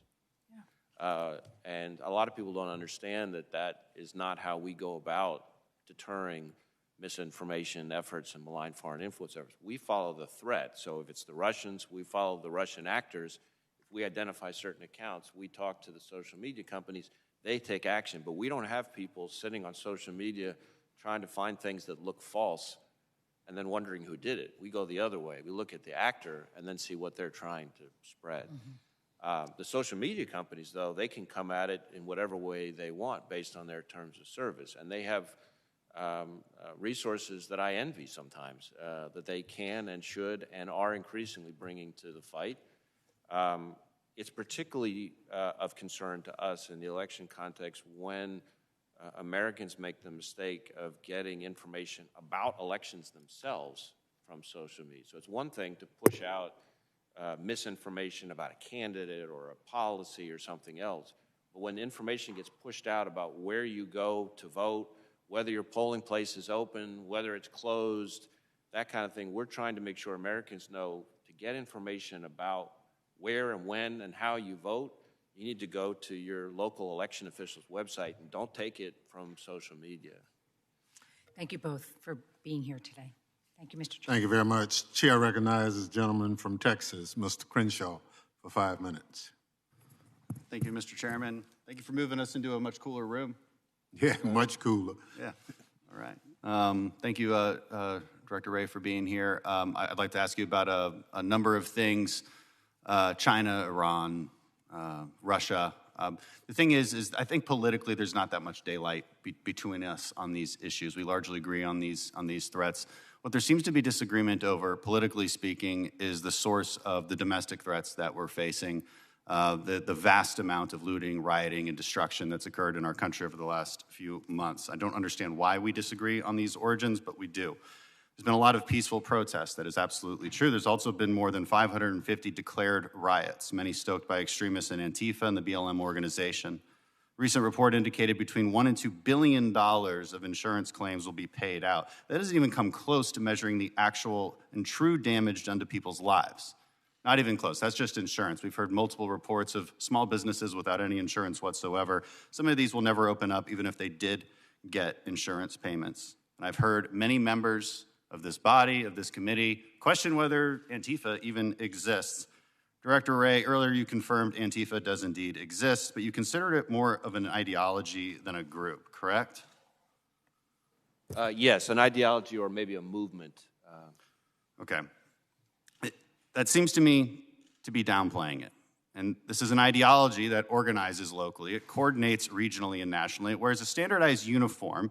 It collects funds to buy high-powered lasers to blind federal officers, build homemade explosive devices, feed their rioters, since they clearly aren't working, and then bail out those who've been arrested. This is an ideology that has trained its members, makes shield wall phalanxes to attack federal officers. It formed an autonomous zone in an American city and besieged a federal courthouse in another. So, I mean, it just seems to be more than an ideology. Do you have a way to define what you mean by it's not a group? So I want to be clear that by describing it as an ideology or movement, I by no means mean to minimize the seriousness of the violence and criminality that is going on across the country, some of which is attributable to that people inspired by or who self-identify with that ideology and movement. We're focused on that violence, on that criminality, and some of it is extremely serious. And you mentioned before 3 categories, the criminality, the peaceful protesting, but then, and you didn't use these words, but I will, ideological rioting. I think that sort of matches that 3rd category of what you said, the people who purposefully want to instigate it, Antifa being clearly one of them. So I want to read you the definition of domestic terrorism. Section 2331 says, domestic terrorism has 3 components. A, involve acts dangerous to human life that are a violation of the criminal laws of the United States or of any state. B, appear to be intended, first, to intimidate or coerce a civilian population. 2, to influence the policy of a government by intimidation or coercion. Or 3, to affect the conduct of a government by mass destruction, assassination, or kidnapping. and C, occur primarily within the territorial jurisdiction of the United States. Does that at all match the activities of Antifa? Well, certainly matches the activity of some of the individuals we're investigating and have pursued other kinds of charges against. You put your finger on a little bit of a legal predicament, which is that there is not currently in Title 18 a domestic terrorism offense or crime as such.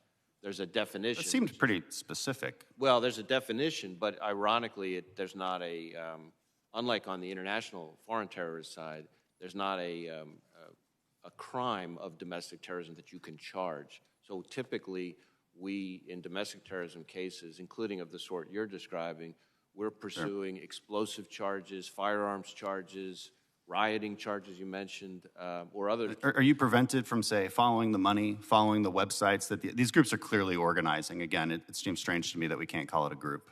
We're not precluded from following the money, and as I said to Congressman Bishop, we have a number of investigations where we're chasing. One more question before my time runs out. There's not a material support to offense like there is. We could do material support to Al-Qaeda or ISIS. There's not a material support to a domestic terrorism. One more question. The FBI's civil rights investigation can target law enforcement officials who willfully fail to keep the public from harm in violation of the color of law statute.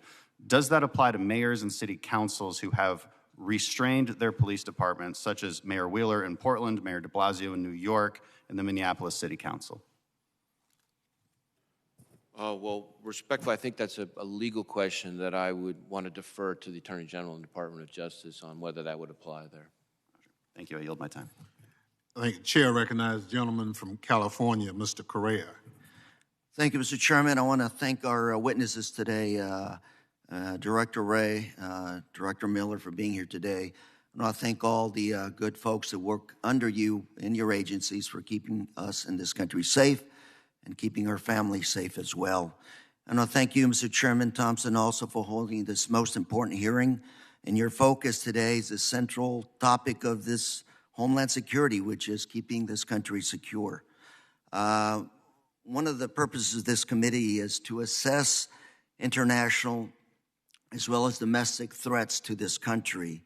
One of those threats right now, biggest one I hear about much in my district is election security.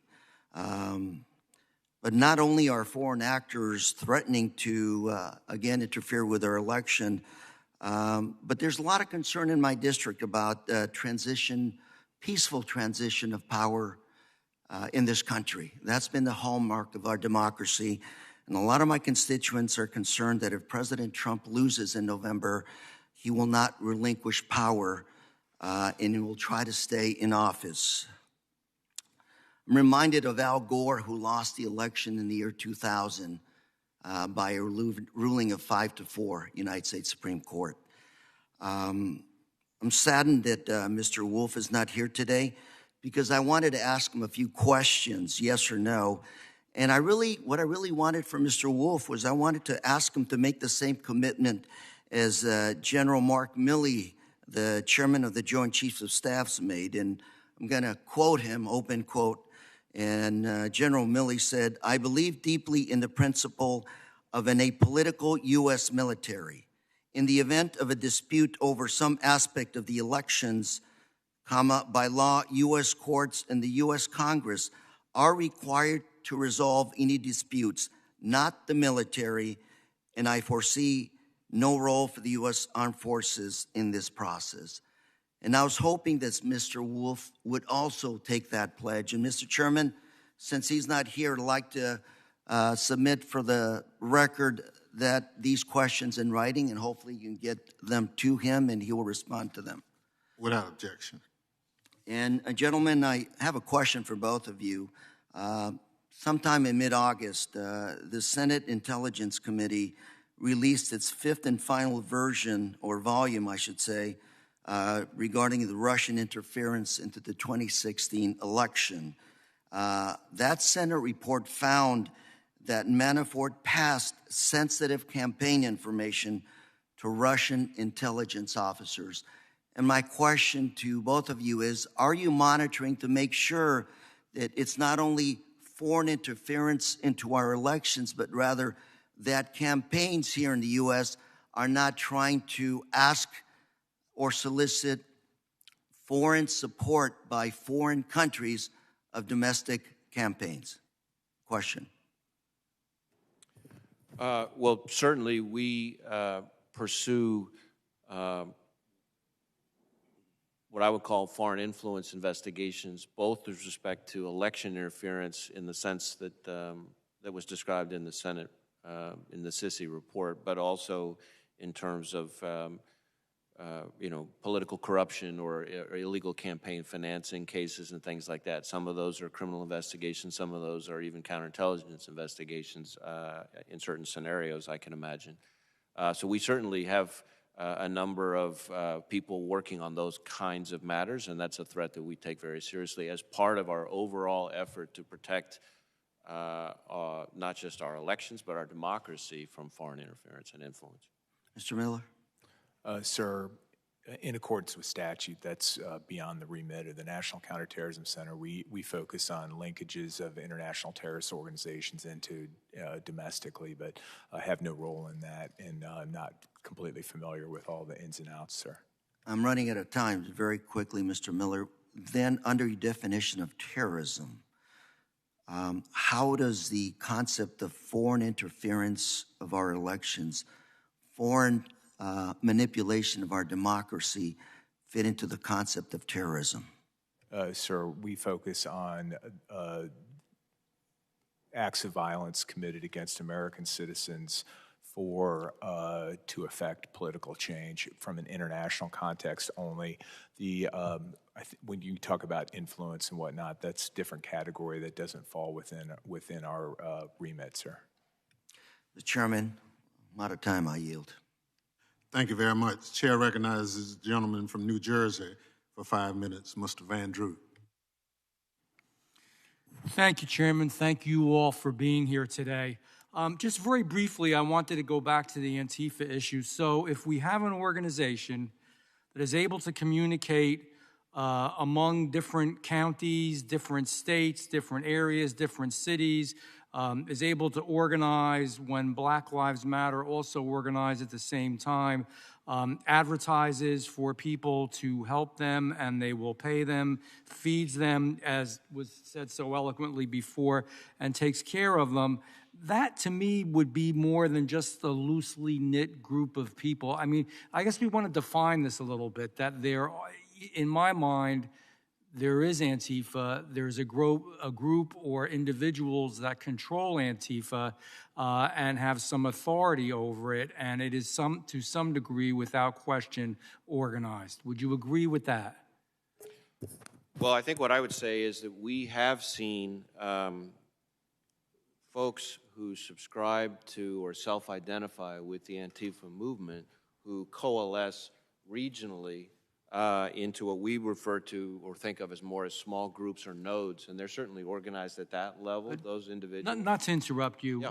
But for example, and I understand that some people self-identify as communists, yet there is a real communist organization that is organized at the same time.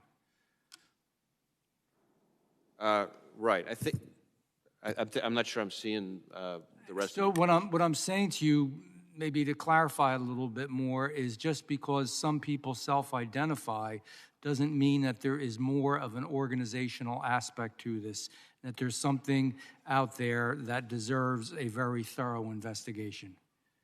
Well, on the last part, I would say we are very thoroughly investigating, and as I mentioned, we have quite a number of properly predicated investigations being conducted by our joint terrorism task forces around the country into violent anarchist extremism. And any number of those involve people who are tied either by their own admission or otherwise to the Antifa movement. And in some cases, we see those individuals working together in a tactical, organized way. And so the investigation in those instances might be more of what we might call an enterprise investigation. Let me ask you this question. Black Lives Matters, which are good words. Black lives do matter. Black babies, black parents, mothers and grandfathers and fathers and human beings and human souls. So there's nothing wrong with those words, yet it is emblematic of an organization that is Marxist. You just get your Google out, look it up. It's a Marxist organization. And it is also an organization that believes in some degree an overthrow and a change of the country, and also believes that the nuclear family or the traditional family that we know it has a place no more. Is there any examples or is there any real interaction with Antifa and Black Lives Matters, or do they just happen to always be at the same place at the same time? I'm not sure there's anything I could share on that, certainly in this kind of setting. I guess what I would say to you, and again, it's important to understand this, for not for you, but for people listening, right? We investigate the violence. We're about the violence. We're agnostic about the ideology. We don't investigate the ideology. But when the ideology inspires violence, we will investigate the violence aggressively. And when I make comments about movements and ideologies, I want to be very clear that I'm in no way minimizing the seriousness of the criminal conduct or the violence that we're investigating, or in any way downplaying the aggressiveness or determination of the FBI to investigate those leads fully and pursue whatever charges are available to us. Because the ideology of Antifa is based on changing and breaking down the United States of America. So I think that's something that we have to all just admit, you know, kind of, not you all, I'm not saying that to you, but in a cruder way, strap them on and say, yeah, this is what it is, and this is something we have to deal with. One other quick question here, too. We're seeing a lot of emerging threats as the result of evolving communication technology. I just wanted to ask you a few questions. What role have novel communication technologies played in the recent rise in domestic extremism? So, and are you getting the tools you need to really deal with this? Right, I very much appreciate the question, and I actually think it flows naturally out of the first topic that you raised, because the coordination, the communication that we're describing, and some of the frustrations that we have in really drilling into that is in part due to terrorist actors, whether domestic or international for that matter, relying on increasingly end-to-end encrypted messaging platforms. And we are getting to a point where the technology companies are creating an entire warrant-proof world in which there are devices and communications platforms that it doesn't matter how awful the conduct, it doesn't matter how tragic the victim, it doesn't matter how bulletproof legally our court order is to get into it, we're going to be blinded to it. And that's a dangerous, dangerous world for us to be in, and it's directly relevant to some of the activity that you're describing, but lots of other threats too. I'll take, for example, the Sutherland Springs shooting. Some of the members of the committee, and you may remember, which was one of the deadliest shootings in America down in Texas. You know, the phone that shooter had, we've been trying for now 3 years to get into it. And this is not just an FBI problem. It's not just a federal law enforcement problem. If you talk to state and local law enforcement leaders around the country like I do every day, you hear about this issue more and more all the time. And so we have to figure out a way to deal with that, or we're going to create a world where law enforcement is blind in its ability to protect kids, families, and communities. And one Gentleman's time has expired. I'm sorry. Thank you very much for your time. Chair recognizes the gentlelady from New Mexico, Ms. Tara Small. Thank you, Director Wray and Director Miller, for being here. Transnational criminal organizations present a continuing threat to our homeland and our border communities. I've discussed efforts to curtail their efforts with Acting Secretary Wolf and was hoping to continue that work today. However, I look forward to working with the department in the future to strengthen our border security. As I've said many times, to fully understand the threats and our defense capabilities at the southwest border, the department needs a mile-by-mile analysis of that border, which is why I recently introduced legislation directing the department to conduct such an analysis and to develop a plan to meet gaps identified in that analysis. I understand CBP conducts a border security improvement plan, which is a start, albeit limited, and I request the department provide it to the committee as soon as possible. Moving on to cybersecurity, Director Wray, according to U.S. intelligence officials, Chinese and Russian hackers are using cyber tools to steal American biomedical research used for the development of a COVID-19 vaccine.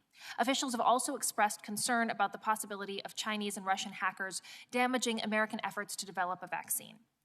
What is the department doing to combat foreign hackers and to work with pharmaceutical and academic institutions to strengthen their cyber defense capabilities? So, Congresswoman, you're correct that we are seeing efforts by our foreign adversaries to engage in cyber targeting of COVID vaccine research, testing technology, treatment technology, and efforts to disrupt our national response to the pandemic. We've recently publicly attributed some of that conduct to China's most prolific cyber actors. I know that our UK counterparts have publicly attributed some activity there on the same kind of front to Russian actors as well. We've tried to be very forward-leaning in our engagement and outreach to companies, manufacturers, universities, research centers, et cetera, when we see targeting by these adversaries, cyber targeting, so that they can take appropriate steps from a cybersecurity perspective to harden their systems and prevent exfiltration of the information. And so far, I think we've been pretty successful in getting there before valuable information has been lost. But make no mistake, this is a very, very real cyber threat that we're contending with daily. Thank you, Director Wray. Congressman Higgins, and you also discussed Russian disinformation related to elections. Another way that Russia in particular, is seeking to undermine Americans' recovery is with COVID-19 and the public health crisis through spreading that same disinformation on the virus and on future vaccines to create distrust within the public. Are there any distinct challenges in disrupting Russia's disinformation, specifically on COVID-19 and vaccination efforts? Well, certainly misinformation. We share your concerns about misinformation about COVID, whether it's misinformation about the infectiousness of the disease itself or misinformation about treatments and cures, and vaccines. And in some instances, we're able to, and we have pursued cases for various scams and schemes, essentially fraud, people pitching fraudulent tests and cures and people claiming to have the vaccine, things like that. So when there's sort of fraud engaged, we're able to use law enforcement tools to go after it. But as I said, in the election context, and you're right to kind of draw the analogy, we're not the truth police, and especially on something like medical issues, we defer to CDC and the medical professionals to correct misinformation there. But it's important that people get their information in this context from the medical professionals and not from things like social media. Just reclaiming my time briefly, just to stay on Russia and making sure that Russia is not spreading disinformation on this. You mentioned that a key strategy of working to disrupt Russian voices of disinformation was stopping them before they gained credibility. And so I wanted to see if in the COVID-19 space, there's an extra challenge there. If, for example, Russian disinformation is gaining credibility, for example, through anti-vaxxers.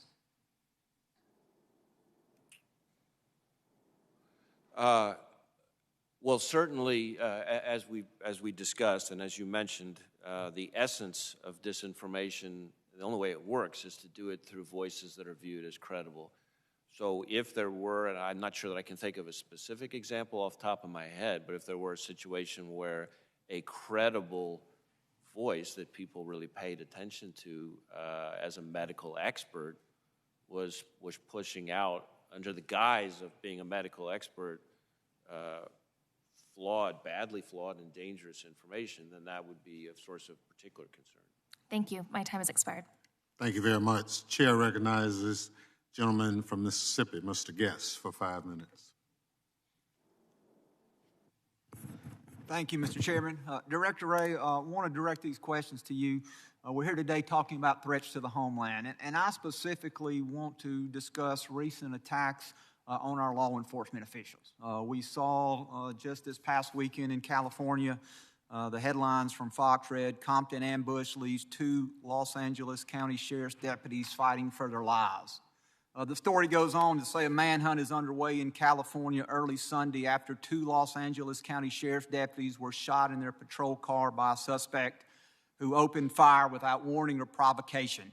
The deputies, a 24-year-old man and 31-year-old woman, were both in critical condition at the time of this article and fighting for their lives as they underwent surgery following the attack. A handful of anti-police protesters show up at the hospital where the deputies were being treated. A local faith leader who came to the hospital to pray for the deputies told a reporter that some of the protesters had been shouting slogans like, "Death to the police." Protesters were blocking the entrance to the hospital emergency room and yelling, "We hope they die." In June of 2020, the AP reported California deputies shot in ambush attack at police station. A California deputy was shot in the head but survived an ambush by a gunman intent on harming or killing the police. The shooter opened fire around 3:40 a.m. on the backside of the police station. ABC News, July 22nd of this year. Police officers killed surged 28% this year and some point to civil unrest and those looking to exploit it. CNN, February 10th, 2020. Attacks on police are a cause for alarm. The article goes to say an armed assailant approached a marked police van in the Bronx on Saturday evening and opens fire on 2 on-duty police officers. The suspect, who remained at large until the following morning, then on Sunday, police video captures a man, later identified as the same suspect, strolling into NYPD's 41st precinct before opening fire on police, wounding a lieutenant. Fox News, June of this year. Police under siege. They go through incident after incident of attack on police. Buffalo, New York, 2 law enforcement officers are struck by a vehicle Monday, and another was run over during a demonstration in front of the Buffalo Police Department's E District. The trooper who was run over suffered a shattered pelvis and broken leg. Cincinnati, Ohio, an officer was saved by a ballistic helmet when a bullet struck the protective covering. Chicago, police reports Monday that 132 of its officers had been injured during violent riots. Davenport, Iowa, an undercover police officer in an unmarked vehicle was struck twice by gunfire. Las Vegas, a Las Vegas police officer was on life support after being shot in the head Monday during a protest. Minnesota, shots were fired at law enforcement officers near a Minnesota police station last week. On May 28th, another, which means a second, police precinct in the city was set ablaze as violent protests surged. New York, a New York police officer was seen being struck by a vehicle in what appeared to be a deliberate hit and run. Oakland, California, several shots were fired at Oakland Police Headquarters. A federal law enforcement officer was also shot and killed Friday night. We see story after story after story of violence against our first responders. The very men and women who put their safety in jeopardy to protect us are under attack. And so, Director, I ask you at this time, what intelligence, what information can you share about us, about these attacks, and also what can we do as Congress to better protect our first responders? Well, first let me say, although I'm familiar with every one of those instances you described, just hearing you go through them again is just yet another reminder to me about how tragic this is. And I think it's important for Americans to take a deep breath for a second and think about what it means for somebody to put his or her life on the line for a complete stranger. And then after they've paused and thought about that for a second, to think about what it means to get up every morning and do that day after day after day after day. As I said in response to, I think, one of the earlier questions, and you've touched on through your comments, the number of officers feloniously killed in the line of duty this year is up significantly from last year. And that's not even counting all the officers who were lost to COVID because they have to be out on the streets doing their jobs and they can't stay home.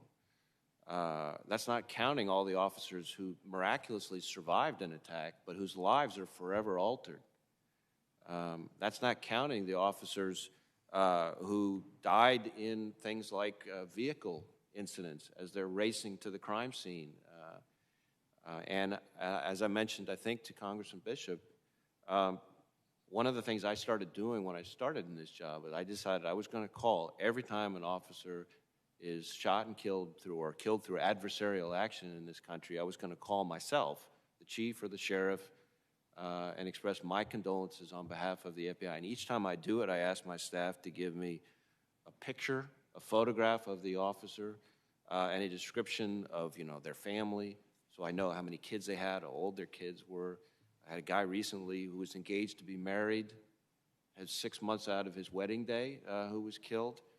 And I'll never forget, for example, having to call in your home state to Brookhaven, Mississippi, where they lost 2 officers in a single incident in a department of, I want to say, less than 30 people. I mean, think about what that means to a department like that, where every single person knew those 2 officers. I understand people in this country are angry and upset and hurt, and I get that, and there's reasons to be angry and upset and hurt. I no means mean to minimize their concern and hurt, but the law enforcement families hurt too.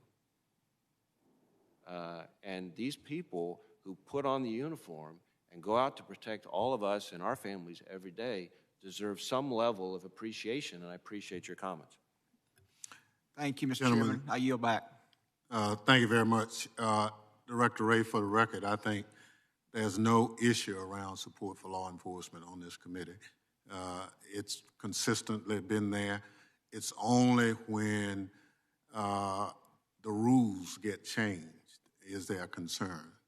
And I might ask Mr. Rose to talk a little bit about the rules. After 9/11, Congress did quite a bit of job towards supporting the men and women and their families who lost their lives. And all of a sudden, in the middle of this, New York gets penalized in terms of the resources that Congress had already approved. So it's those kind of things. With that, I yield to the gentleman from New York. Chairman, thank you. Director Wray, Director Miller, first of all, we do not have a domestic terrorist designation in the United States of America. We have a foreign terrorist organization designation, especially designated terrorist group designation. That's correct? Okay.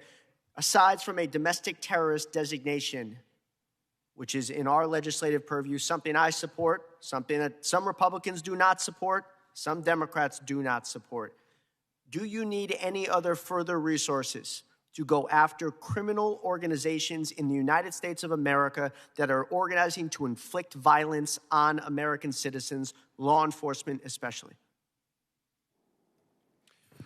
Well, I think I would put resources in sort of 2 categories. One is funding, right, for data analytics, which I can explain why that's relevant, to boots on the ground, et cetera.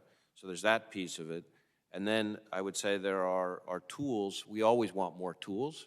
And I touched on one of the concerns earlier, which is this end-to-end encryption issue. And especially when you talk about organizations and people communicating with each other, if we move into a world in which bad guys have a choice between putting all of their information and their communications in platforms or devices that are warrant-proof, that are utterly beyond reach of law, no matter how rock-solid the legal case is, I don't think that's a judgment that those companies should be making on behalf of the American people. I think that's something that, say, Congress. I most certainly agree. Can you please commit to getting us, in a memo form or a list form, the tools you think you need to keep us safe and our law enforcement officials safe and our citizens safe from violent criminal organizations in the United States of America? We'd be happy to follow up with you with some Thank you. information. So then let's see that we can unite around something here, rather than what it appears that we are doing. I want to move on to the threat of white supremacists globally, domestically. Director Miller, looking at the existing list of STDGs and FTOs, put that list aside, which organizations are you concerned with, particularly in the white supremacist organization front? Yeah, as you noted, thank you. It's nice to have an Army veteran here, by the way. Yeah, Russian imperial movement, as you know, we designated, which was, I thought, a real strong statement in a good way. We see the other groups. You see what's going on in Germany right now. Which groups? Geez. Well, you know, they change their names so fast these days to keep ahead of us.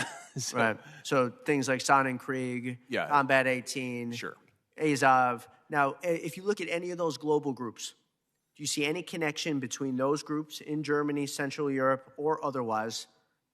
Any connections between those groups and domestic organizations? Nothing monolithic or we are not picking up anything of a routine systemic connection. I think what will see is more ad hoc because they're all sitting online together, chatting, but have not picked up anything deliberate. But you are seeing communications between them. You're seeing interactions. You're seeing physical movement of people at all? Other than, as you know, with Russian imperial movement, there have been Westerners that have gone out to some of their training. To Crimea as well. Yeah. To fight in Crimea. Do we know who all those individuals are who have gone to partner with the Russian imperial movement or Azov and come back here? I can't say that we know all of them. You think that's a problem? Is it probable that we know? No, is that a problem? Is it, would you say that we know everyone? No. Or would you say that we have a system in place for those who have gone to try to work with ISIS or Al-Qaeda? Like Director Wray noted, with communications technology the way it is right now, I would like to say we know, but I cannot say definitively that we know everyone who has gone overseas to support foreign terrorist organizations. Would you support this administration looking at expanding the list of foreign terrorist organization and STG organizations so as to assist us in fighting this new terrorist threat? I think we have an extraordinarily robust and solid system for doing that, and we look at that regularly to see if we're aligned correctly, if there are any other organizations that have should be designated. To include those organizations that you just referred to earlier that are not presently on the list? Correct. Okay, thank you. Chair recognizes the gentleman from California, Mr. Garcia, for 5 minutes. Thank you, Mr. Chairman, and thank you to Ranking Member Rogers for the warm welcome. Really appreciate it as a student of national security, as a former frontline operator and a steward of developing national security technologies and doctrine. It really is an honor to be here, especially during this era of our nation's history. Director Wray, Director Miller, thank you both for being here today, taking the time to help educate us. And keep us aligned and keep both sides of the aisle informed. Really appreciate it. Director Wray, I think to your comments, the single biggest threat to our nation's security right now is our politicians and government leaders, especially at the state and local levels, the city levels, to not get their collective programs together and support law enforcement. As my colleague from Mississippi, Mr. Guest, mentioned, it is getting ugly out there. It's getting uglier out there. And as leaders of government, if we don't back law enforcement and if we don't make it crystal clear and unambiguously that we support those who protect us as a nation, not just through policy but also through funding, then this will get worse. So I really appreciate your comments and commitment to that. And I also appreciate your condemnation of previous abuses of power by your organization and look forward to fixing those sins of the past. So appreciate you both being here. I'd like to pivot to a slightly different conversation and topic if we can. In my district, I come from Southern California. We were unfortunately the site of a mass casualty at a local high school where we lost two of our beloved teens less than a year ago. Where I come from, I was a former naval aviator, and whenever there was a mishap, whenever there was a loss of life, we would convene what was called a safety investigation board or review. This team would go away for 6 months, 9 months sometimes. They'd look at every element that led to the mishap, what the pilot ate, what medications he was on, what his family life was like, what his emotional state was, what his mental health state was. And they'd come back to the entire fleet and debrief us on the incident. All the lessons learned, what went wrong, what went right in some cases, how could we have avoided that situation. In our country, we don't seem to have anything like that for what I would call mass casualty incidents. We have these fatalities at high schools. We have mass casualties in different venues, different types of weapons. We hear about it in the news. It makes frontline stories for a couple of weeks, and then it goes away. And besides the close friends and families and the communities that are impacted, we sometimes don't remember the specifics and the details. I guess my question is, why don't we have that? Why don't we have sort of a mass casualties lessons learned report that becomes public domain? We can redact things to protect anonymity and protect personal private information.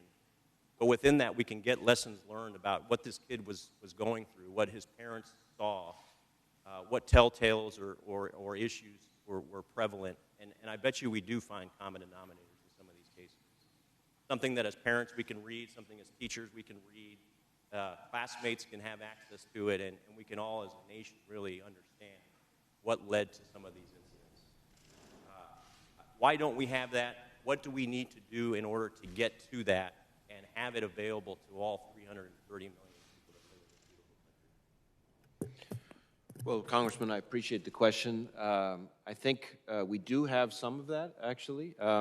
We at the FBI have done a number of studies of not individual self-contained mass casualty attacks, but we've looked at the trend of them, and we've looked at the collection, the universe of them over a longer period of time, and have generated some reports about indicators that might have tipped people off if they had known what to look for. And so we've tried to get some of that information out. A number of the field offices, as I mentioned, I visited all 56 of our field offices, met with partners, law enforcement community in each place.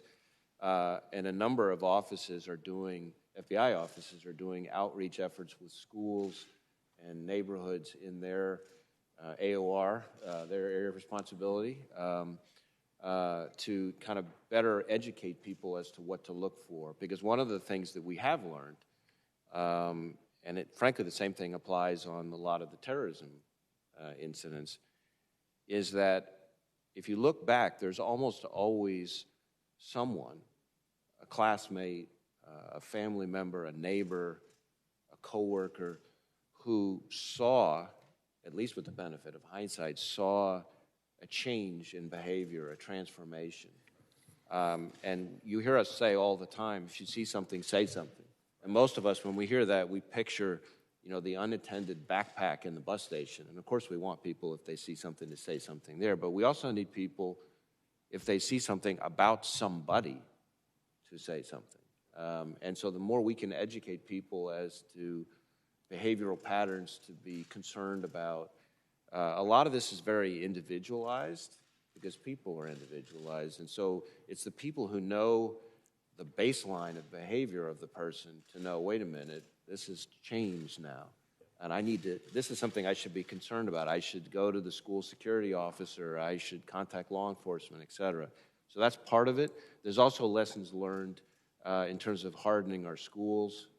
And there's been a lot of work done with our state and local partners on that. So there's a kind of an infrastructure piece of it. So there's a lot of work to be done in this space, and it's going to take a kind of a collaborative law enforcement, education community partnership to do it. Yeah, and I'm out of time, but I'll just say that I think we need a concerted effort to try to make some of those documents and lessons learned truly accessible to every American out there, so that we're actually benefiting from foresight and not just commiserating on hindsight. I think that's the path forward. So again, gentlemen, thank you for your time. Chair, I recognize the young lady from Michigan, Ms. Slatkin. Thank you, Mr. Chairman. Thank you to our witnesses for being here. I really appreciate it. And I know there's been back and forth on whether Acting Secretary Wolf should have been here. Whatever the reason, Given that this is a worldwide threats hearing, the Secretary should have come here. And this idea that someone under Senate confirmation can't appear is actually factually incorrect. I know that since I was under Senate confirmation when I was called to testify many times. Let me ask about, I think, Mr. Wray, you've been really helpful in just being straight and clear about kind of the threats that are going on out there. Can you talk about level of effort on extremist violence, domestic extremist violence? You've talked about in this hearing how you're seeing 2019, I think you said, was one of the greatest levels of domestic violence we've seen in the country for some time since Oklahoma City. Can you tell me how many cases you have open, and if you don't know the exact number, just approximately, you have open on groups that are white supremacist versus groups that are coming from the left? Just level of effort that the FBI is employing right now. Well, trying to think what I can say, certainly off the top of my head on numbers. I mean, I will say that, let me start with this. As a general rule, we have each year lately, we've been having roughly 1,000 domestic terrorism investigations a year. It's higher than that this year. Yeah. You know, a good bit north of 1,000 this year. I know that we've had about 120 arrests for domestic terrorism this year. Now, that number of investigations, the 1,000 plus and the 120 arrests, that's domestic terrorism across the board, right? Everything from racially motivated violent extremists to violent anarchist extremists, militia types, sovereign citizens, you name it. Of the domestic terrorism threats, we last year elevated racially motivated violent extremism to be a national threat priority commensurate with homegrown violent extremists, that's the jihadist-inspired people here, and with ISIS. So let me, because that's important, right? That what you're saying is the level of threat from domestic terrorists across the board, regardless of ideology, is at the same level as homegrown terrorists that have connections to a foreign terrorist organization. Is that, did I hear you correctly? We're treating it as a commensurate priority in terms of warranting our attention and resources, yeah. But I mean, I'm assuming you're giving it that attention because it deserves that attention, because the threat has elevated from a time when, I mean, I'm a former CIA officer. We were doing a lot of foreign terrorism nexus stuff, 2005, 6, 7 through the last, 10 years. So it's interesting, I think, that domestic terrorism has elevated in the FBI's eyes. I'm just... Yes. And I think the thing that we're all struggling with is, there are these homegrown terrorists of every flavor and type, but just in the number of either cases or arrests, how many of them are white supremacist? What is if not the exact number, is it the same as other types of domestic terrorism? Is it higher? Just give us a level of approximate numbers. Well, what I can tell you is that within the domestic terrorism bucket, category as a whole, racially motivated violent extremism is, I think, the biggest bucket within that larger group. And within the racially motivated violent extremist bucket, people ascribing to some kind of white supremacist type ideology is certainly the biggest chunk of that. Okay, I don't that's have very numbers helpful. for you. That's very helpful. So the white supremacists are the largest chunk of the racially motivated domestic terrorists. But let me also say, that, and I would also add to that racially motivated violent extremists over recent years have been responsible for the most lethal activity in the U.S. Now this year, the lethal attacks, domestic terrorism lethal attacks we have, I think, all fit in the category of anti-government, anti-authority, which covers everything from anarchist violent extremists to militia types. We don't really think in terms of left-right. Mm-hmm. We have... Yep, I understand. That's not the way we look at the world. I understand. And in just my last seconds, I'll be submitting some questions for the record for Mr. Wolf, commensurate with the questions that I submitted to Chairman Milley on the role of the Department of Homeland Security in and around our elections and the peaceful transition of power. But thanks very much, Mr. Chairman. Thank you very much. In line with Ms. Slotkin's question, Mr. Wray, you know, Congress passed a law, the Data Act. It's referred to as the Domestic and International Terrorism Act, that requires the production of a report identifying everything that Ms. Slotkin talked about. Are you familiar with that? I am familiar with it, yes, Mr. Chairman. And you know, we 3 months late on the production of that report. Yeah, and so I'm certainly aware of the report and the requirement. I will say that, and I'm aware that it's delayed and behind schedule. I know that the first report of the ones that are called for, as my understanding, it's complete and that it's in the interagency approval process, so it should be forthcoming soon. Unfortunately, with COVID, of course, when the NDAA was passed, no one anticipated the impact of COVID and the people that and the impacts that would have on our workforce. So that's been a big part of the delay. But I understand the importance of it, and I know we've been engaging with you and your staff in terms of providing briefings and so forth as well, and we'll get it to you just as fast as we can. Yeah, I think it's important that all members of Congress have access just to the data, and if there's some follow-ups from it, it's fine, but, you know, Congress has spoken, and I hope you follow. Gentleman recognizes the, chair recognizes the gentleman from New York, Mr. Katko, for 5 minutes. Thank you, Mr. Chairman, and thank you both for being here today. I appreciate it very much. Spend a lot of my waking hours down here in Washington on anti-terrorism matters and election security and cybersecurity, so I could talk to all of you for hours, but I do want to pause for a second, Director Wray, to just commend the work of the FBI agents on a regular basis. You don't hear that enough, and you should. For 20 years before I came to Congress, I was a federal organized crime prosecutor, and some of the best cases I ever did had heavy involvement by the FBI, including police corruption, political corruption, gang cases, and homicides. And so I just want to commend the line agents day in and day out who do all the great work, and I please convey my thank you to them.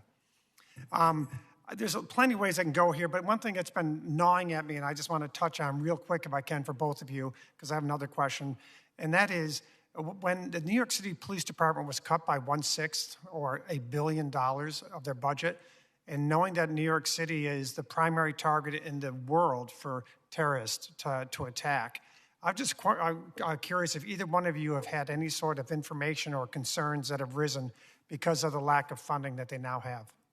We can start with Director Wray. First let me say I appreciate your kind words about the hardworking men and women of the FBI. We and our folks had a tough job before this year, and certainly COVID didn't make it any easier. And I'm really proud of the hard work that's gone on in terms of keeping our people and their families safe, but not letting up on the mission. And the results are pretty extraordinary, frankly.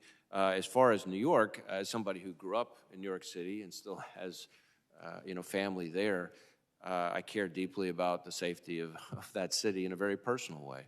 And certainly, I don't think it's appropriate for the FBI director to wade into sort of political debates, local or otherwise, but I think our police officers, including the NYPD police officers, are extraordinary public servants who have a very, very, very, very tough job to have, to undertake. And I think people really ought to think carefully about the ramifications of making that job harder. Okay, thank you. Mr. Miller? Thank you, Congressman. And obviously, last Friday, as we recognized the 19th anniversary, our hearts went out to New York City, and we were disappointed we weren't able to go up. But of course, with COVID-19 and whatnot, we weren't able to do that. I'm hopeful that next year at the 20th anniversary, we'll be in an entirely different place in this global war against terrorism, and we'll have some good news on Al-Qaeda's demise. I just wanted to highlight we have the most unbelievable partnership with the New York NYPD. We have an analyst, she's magical, embedded into the National Counterterrorism Center, and we talk to NYPD probably 3 or 4 times a day. I'm not familiar with in total honesty, I'm not familiar with the cuts. Look into that, absolutely. And if there's anything we can do to support, obviously we will, because between the Joint Terrorism Task Force and the NYPD, they're just remarkable partners, and we want to help them in any way we can. Thank you very much. And Director Wray, I spend a lot of time on election security. It's one of my greatest concerns, and everything from making sure that the machines don't get hacked into, and I'm relatively confident on that, to the high concern I have about the possible obstruction in the process of the election by foreign actors such as Russia and Iran and China. And I'm also concerned about, like in New York State, for example, there's a delay of 8 days before they start counting absentee ballots after the election, which delays the results, which delays individuals' belief in the results, and I'm concerned about that. But if I could just ask you this question, I know you've testified on a lot of different aspects. What's your biggest concern right now about election security going forward for this fall? You know, obviously there are a lot of aspects of it that we're concerned about, and you touched on some of them. But I think in many ways what concerns me the most is the steady drumbeat of misinformation and sort of amplification of smaller cyber intrusions that contribute over time. I worry that they will contribute over time to a lack of confidence of American voters and citizens in the validity of their vote. I think that would be a perception, not a reality. I think Americans can and should have confidence in our election system and certainly in our democracy. But I worry that people will take on a feeling of futility because of all of the noise and confusion that's generated. And that's a very hard problem to combat. Thank you very much. Thank you. Chair recognizes the gentleman from Missouri, Mr. Cleaver.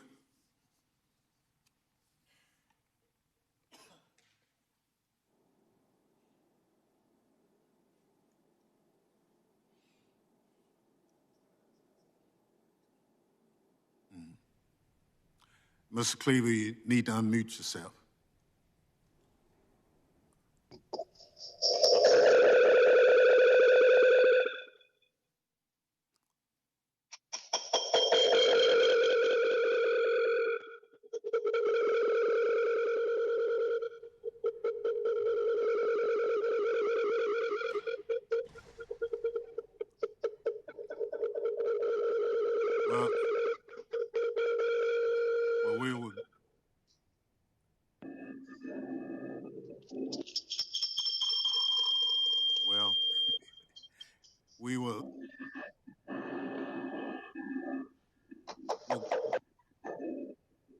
We'll go to Mr. Green.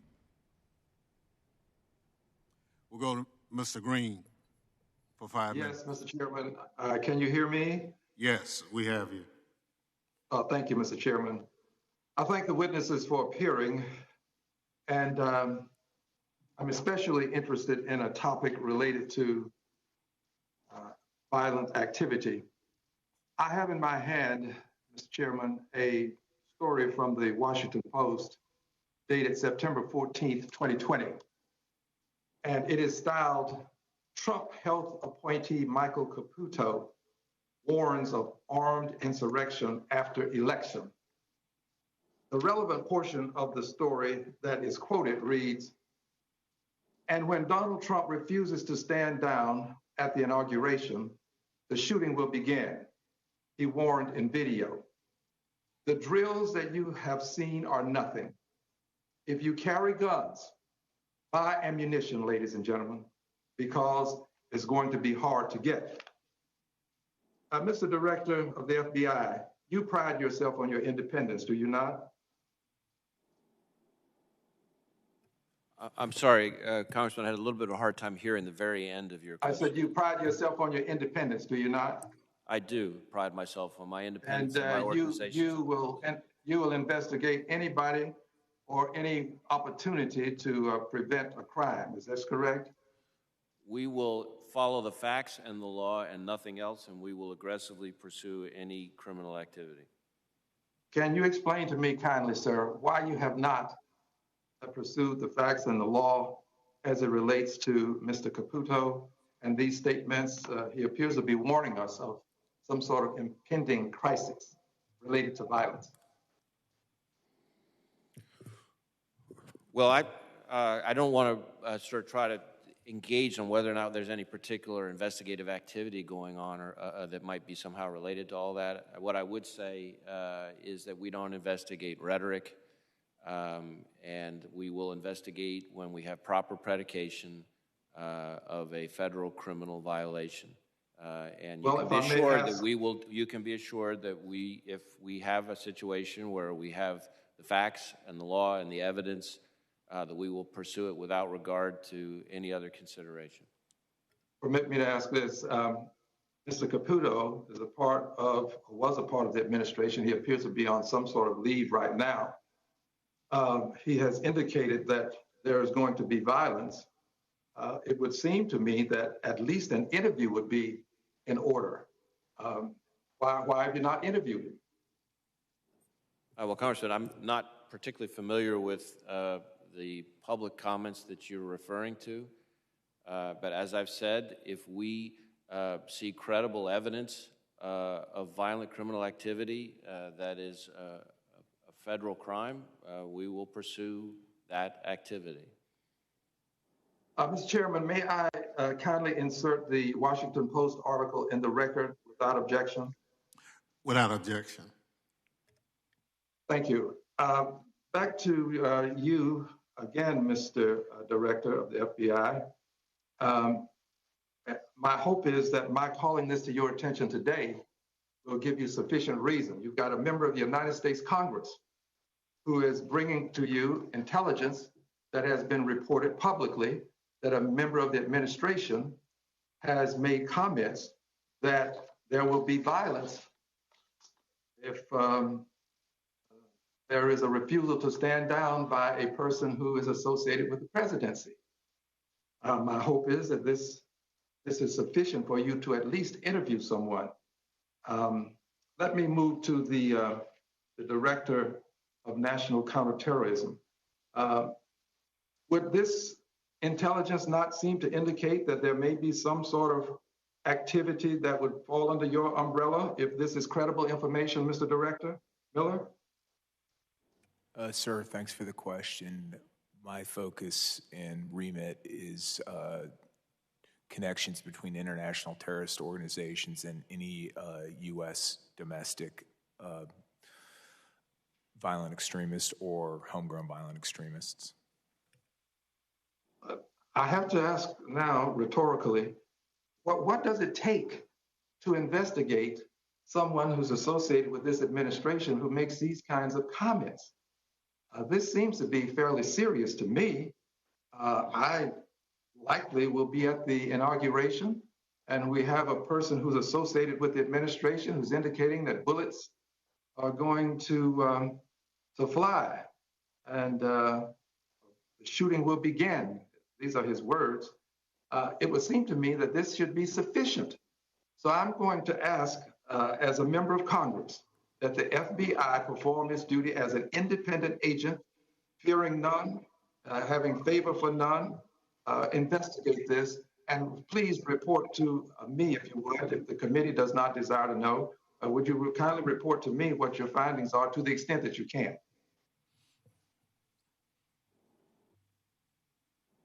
I yield back, Mr. Chair. Thank you very much. Chair recognizes Mr. Cleaver for 5 minutes. Thank you, Mr. Chairman. I apologize for my technological failure earlier. Let me also, first of all, say I would like to thank you, Mr. Chairman, for your leadership. I look at leadership as being measured by how they function during a crisis, and we're in a crisis, and I think you handle it magnificently. Director Wray, let me just say things that you already know. Polarization in our country is rising frighteningly, and at least that's analyzing. And I think it's helping to create a new and growing and dangerous tribalism in our country now. And we're becoming a nation where people want to live in neighborhoods that are where people have similar ideologies, and we loathe individuals who vote or embrace a different political doctrine. And the true thing is that we condemn lying in a little small circle in which we might function in a community, but we accept it and even praise it when it's done to achieve some political end. Now, let me just say, I have to say, I appreciate you and the way you've handled the department. I can tell you, I trembled at night because we have seen many of our institutions damaged over the last few years, and people in positions of significance have allowed those organizations to bend to the will of politicians. And I have not seen that with the FBI. I think you played it straight. I tried to do it here today as well. This is not what I wanted to talk about when the hearing started. I'd like for you to address, if you can, where the FBI stands in terms of morale and whether the FBI is now in a situation where we can depend on it to continue its central objectivity. And I also end by just saying that your undistorted presentation today is something that I want to express appreciation for. But where is the FBI right now in terms of the guys who are out on the streets doing all of the work that we need to be done to protect the United States of America? Well, Congressman, I want to tell you I very much appreciate your kind words to our folks and the question. I will say that I could not be more proud of our people, and whenever you ask questions about something like morale, it's a hard thing sometimes to measure, but I'll give you a few pieces of information that I think are extremely good news. One is that last year, and this has been a trend over the few years of my tenure as FBI director, our attrition rate is down to 0.45 or 6%, so well less than 1%. And there are very few organizations in this country that have an attrition rate that low. But an even better piece of news is on the recruiting side. Last year, we had triple the number of people in this country applying. These are qualified applicants to be special agents of the FBI. The prior year is the highest number in about a decade. And this year, we're on track to be even higher. And so I think that's a very positive signal about the brand of the FBI and the currency of the FBI out all across the country and among the public. Just in the middle of COVID, our folks have, opened something like 750 COVID fraud investigations, 600 plus violent gang members arrested just in the course of a single month. I mentioned the terrorist attacks we've thwarted. I think in fiscal year 20, we recovered something like 500 plus kids who were victims of human trafficking. I could go on and on and on, but they're doing all that despite the challenges of the current environment. And I say I'm honored, but really I'm humbled to be working with them. Thank you. I would also, it would have been great if Secretary Wolf had been here. I think, unfortunately, tragically, and painfully, his absence does continue to do damage to the democracy. I'd like to yield back to you at this time, Mr. Chairman. Thank you very much. Chair recognizes the gentlelady from Illinois, Ms. Underwood. Thank you, Mr. Chairman. Your agencies have identified domestic violent extremism, particularly white supremacy, as a leading threat to our homeland. Last month, a teenager from my district in Antioch, Illinois, went to Kenosha, Wisconsin, where he allegedly killed 2 people with an AR-15 style rifle amid the protests there. We have seen too many examples of this kind of deadly violence being fueled by online extremism.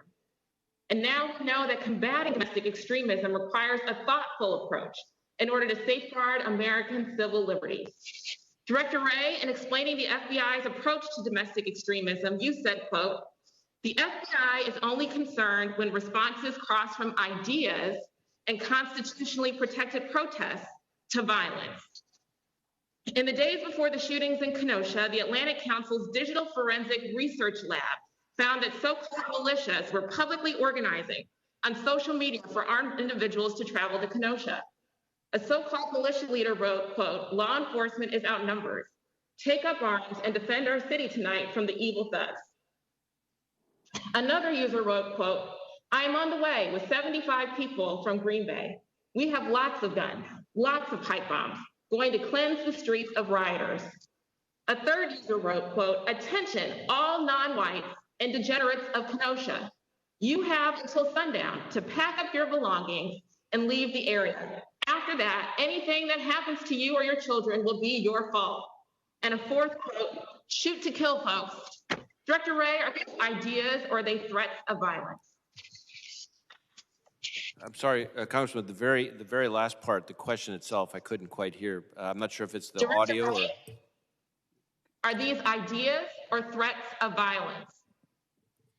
Well, without reference to any specific case, certainly language about violence can, in certain instances, be part of the offense and can be threats. I mean, we pursue threats to commit violence, not just the actual commission of violence. To your knowledge, did Facebook at any point provide any of these Kenosha-specific threats to federal law enforcement? I can't, sitting here right now, speak to any specific tips or threats. I will say that we get lots of leads and tips from Facebook and work closely with them on a lot of terrorism issues. In light of the violence that occurred at similar events this year, I think we can all agree that statements like these are concerning. And that's why it's so important to share this information as soon as possible with local officials like those in Kenosha, so they can make effective plans to keep their communities safe. And I want to be clear, I'm speaking here about statements publicly posted online, often under users' real names, not about private communications. Director Wray, what steps, if any, did the FBI take to alert state and local officials in Wisconsin about these specific threats of violent activity in their area? Well, Congresswoman, there's a few things that I would say on this topic. First, just to be clear, we don't have people, we FBI don't have the resources or the authority to just sit on social media and troll for threatening. But I know you're not suggesting that. But what I'm just making sure that the people out there understand. Sir, we have limited time to answer the question. I'm sorry. We have limited time. If you can answer the question. Yes, but so what we do, we have, in addition to the relationships we have with social media companies, we have something called NTOC, which is our National Threat Operations Center, that has both call-in lines, 1-800-CALL-FBI, and then an email version. And we get tips. Excuse me, sir. I asked if you took steps to alert the local officials. Yes, and so what I'm getting to is that the National Threat Operations Center, when it gets threats and tips of the sort that you're describing, we have a mechanism by which we feed that information as quickly as possible to state and local law enforcement so they can take appropriate action. We have a system called eGuardian that does that. Reclaiming my time, the director is not answering specifically whether or not this FBI alerted state and local officials in Wisconsin. I'd like that noted for the record. The day after the Kenosha shootings, I heard from a mother in the alleged shooter's hometown in my district who wrote that there's a militia cell in Antioch that's becoming more and more emboldened to take the law into their own hands, and I'm becoming fearful to send my children to the same schools as white supremacist militia members. Domestic extremism and white supremacy pose critical threats to our homeland. To stop deadly extremist violence, federal law enforcement and their partners must seize on opportunities to intervene before the violence begins. And I'm looking forward to working together with you, Director Wray, on improving our ability to prevent violent threats from becoming violent actions. Thank you to our witnesses for being here. I'm so disappointed that not all of our witnesses fulfilled their duty to help this committee and the American people understand the threats to our national security, and I yield back. Thank you very much. Gentlelady yields back. Chair recognizes the gentlelady from New York, Ms. Clark, for 5 minutes. Thank you, Mr. Chairman. I thank our ranking member Rogers. As our nation faces immeasurable threats, from the rise of white supremacist terrorist groups to the risk of cyber attacks crippling our critical infrastructure, this committee has an obligation to conduct oversight and ensure that the executive branch is doing its job. But Congress can only fulfill our constitutional role if the executive branch follows the law and appears before us when subpoenaed. I'd like to thank Director Wray and Director Miller for appearing before us today. I'd also like to condemn, in the strongest possible terms, Mr. Wolf's refusal to appear before us and comply with a lawfully issued subpoena. His refusal to testify is yet another example of the lawlessness that has infected the Department of Homeland Security. Mr. Wolf may not want to answer for his department's actions, from removing the uteruses of ICE detainees to manipulating intelligence to minimize Russian meddling in our election. But when a congressional committee subpoenas you, the law says you must show up. And with that, I turn to my questions. My first question is actually for you, Director Wray, and it's a bit parochial. It has to do with my district. Yesterday, I joined a letter to Commissioner Shea of the New York City Police Department, signed by 2 New York State legislators, 2 members of Congress, and members of the New York City Council, regarding alleged cooperation between the FBI and the NYPD in a community in my district. Specifically, it alleged that in light of New York's new state-level bail laws, investigations that would have previously been handled by local officials, the NYPD, are now being turned into federal cases. Are you aware of any arrangement of this nature between the Bureau and the NYPD? I'm not familiar with the specific issue that you're referring to, at least in New York. I will say that Okay, will you look into it and get back to me on this? I'd be happy to take a look. You said there was a letter that you'd written, or is... Well, this was actually sent to our local police commissioner, but there was a public statement made by one of our police officials that they are working with the FBI. And so I'd like to get some clarity around what this arrangement is, if it exists at all. Okay, well, I'll have my staff follow up with your staff and to get a little more information about it and see if there's information that we can provide that would be helpful to you. Wonderful, I appreciate that. I'd like to ask a question about the recent resurgence of white supremacists against African Americans, Jewish Americans, Latinos, and so many others. Politico recently obtained a draft DHS 2020 Homeland Threat Assessment, which described white supremacists as the deadliest domestic terror threat currently facing the nation. But subsequent drafts diminished this warning. What is your assessment of the deadliest domestic terrorist threat currently facing the nation? And have you ever faced political pressure or been received a request from any other element of the U.S. government to alter the assessment? Well, first let me say my commitment to calling it straight extends not just to our investigations, but to our intelligence assessments. That's been my commitment since day one, and it continues and will continue as long as I'm sitting in this role. And we have continued to take that approach to all of our intelligence assessments on my watch. As far as the issue about danger and domestic terrorism threats, what I would say is that we assess that the most dangerous threat to the homeland encompasses lone actors, radicalized, often online, with easily accessible weapons against soft targets. That includes homegrown violent extremists that are jihadist-inspired, as well as domestic violent extremists of all sorts. Now, within the domestic violent extremists, we have assessed that racially and ethnically motivated violent extremists has been responsible for the most lethal activity over the last several years, and that's why we elevated it. I asked specifically about white supremacists. Are they included in that threat assessment?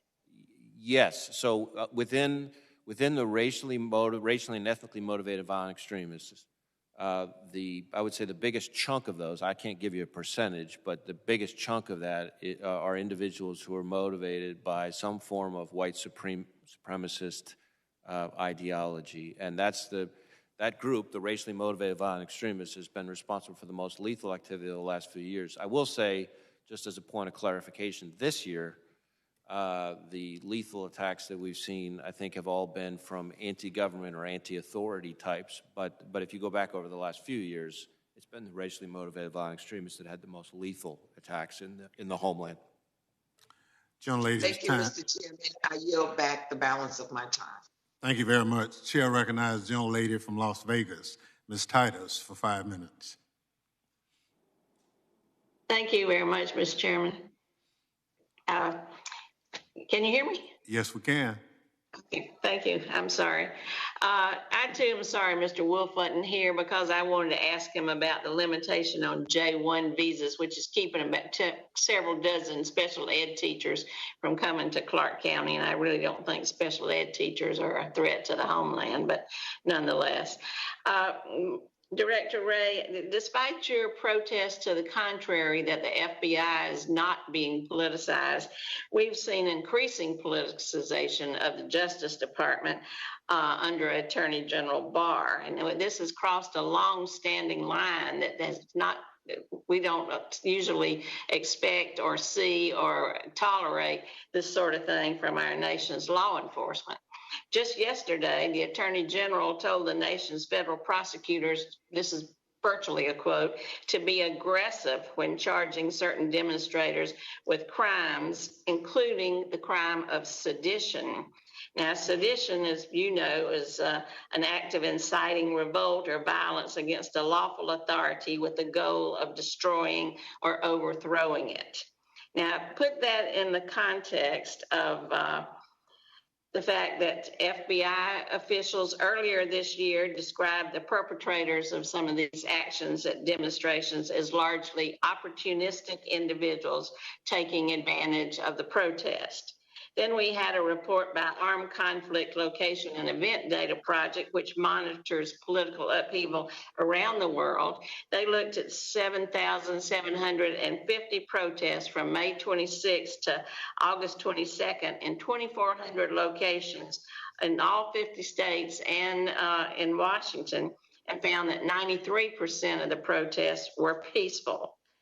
Third, we've seen a statement by the former federal prosecutor, federal attorney from Eastern Virginia, who said, well, if you're Eastern District of Virginia, Mr. Rosenberg, who said, if Barr is saying if you have a sedition case, then bring it, that's okay. But if he's urging people to stretch to bring one, that's deeply dangerous to our Constitution. I wonder if under these new directives from Attorney General Barr, who's apparently trying to shore up the president's law and order image, you're going to change your approach to dealing with some of the people who've been involved in these demonstrations. If you're going to look at building a case for sedition, it's difficult to prove, but maybe you'll set out to do that. Could you kind of describe how this might make a difference in the crimes that you pursue against some of these people? Well, Congresswoman, I'm not familiar with the conversation that's been attributed to the Attorney General, in the press, so I can't really comment on that specifically. I will say my commitment, our commitment, is to pursue justice in every investigation, to follow the facts, follow the law, and follow proper predication. And we have a commitment to protect the American people and uphold the Constitution, and we're going to do both in every investigation, and that includes in this context. Could you talk a little bit about the crime of sedition and what it would take to prove it? And do you see any cases pending out there now that might fit under this kind of charge? Well, I will confess that I'm not a legal expert on the crime of sedition, so I'm not sure that I would have to brush up on that to be able to really answer your question in the intelligent way that I think you would expect of me. Certainly, there is dangerous, violent, criminal activity that is occurring amidst some of the protests around the country, and we, I think, have a responsibility to pursue that activity aggressively, but appropriately. Even if numerically it may not be the lion's share of the protesters by any stretch of the imagination, it doesn't take more than one person to engage in sometimes lethal activity against others. And so we have a responsibility to pursue that. But you can be confident that we're going to pursue that based solely on the facts and the law and the appropriate evidence, and not based on any kind of improper or partisan consideration. Would you think that Mayor Durkin or Governor Jay Inslee are domestic terrorists because of what's happened in Seattle, as has been suggested perhaps by this administration? I'm not familiar with the particular comments that you're referring to, so I really can't comment on that. Well, I know, I'm just asking, do you think they would fit the category of domestic terrorists based on what's been happening in Seattle? I'm sorry, do I think who is domestic terrorists? Mayor Durkin and Governor Inslee? I wouldn't be describing them that way, but I will say I don't tend to comment on people as ascribe labels of terrorist or criminal activity to people except when we're speaking through our charges. That's how I would communicate about that. I appreciate that. I wish some other members of the administration felt the same way. Thank you, Mr. Chairman. I'll yield back. Thank you. Chair recognizes the young lady from New Jersey, Ms. Watson Coleman. Thank you very much, Mr. Chairman, and thank you to our witnesses for the service that you render, the job that you do, and your willingness to be here and have an exchange of views. Mr. Wray, I have a series of follow-up questions. Congresswoman Underwood asked you about investigations, and you did not answer whether or not you would be pursuing those investigations at her request. So is that a yes or a no?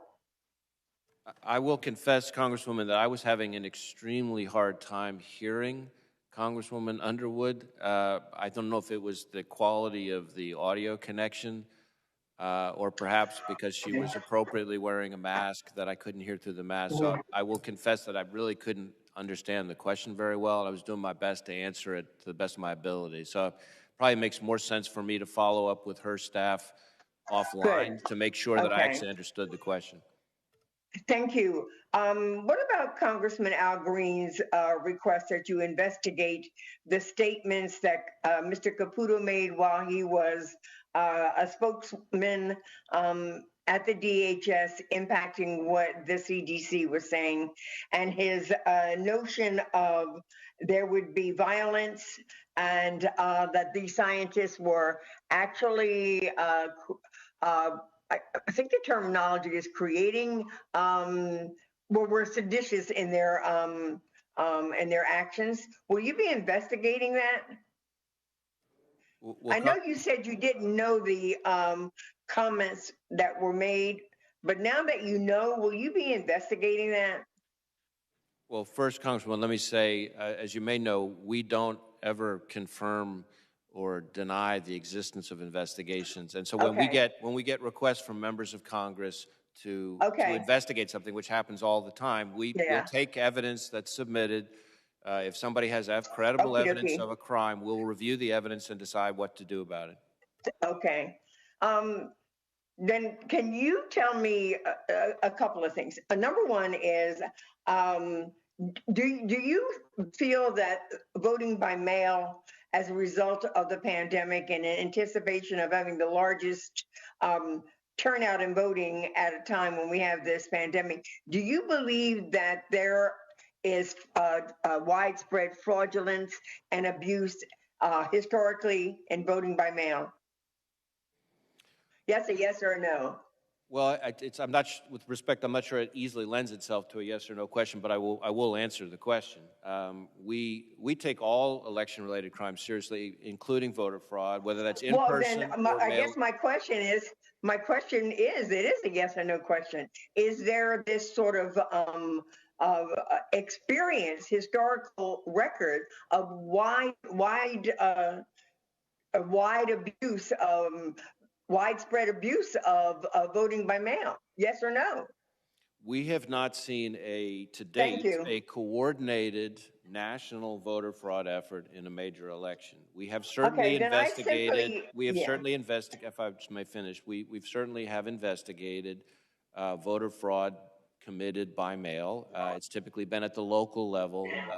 And very isolated circumstances, I suspect. I'm just wondering how often you get to speak to the Attorney General, and if you would use your good graces and the respect that we have for you to sort of ask him to stop spreading such misinformation about voting integrity. I want to ask you a couple of questions about white supremacists. And first of all, let me ask you about Black Lives Matter. Does Black Lives Matter represent an organization to you? Is that a yes or a no? I understand that there is an organization that calls itself Black Lives Matter. Okay. Do you have it listed as a terrorist organization? No. Do you have any reason to believe that it is a terrorist organization? Well, we don't categorize domestic organizations as terrorist organizations under the law because there's no mechanism for that.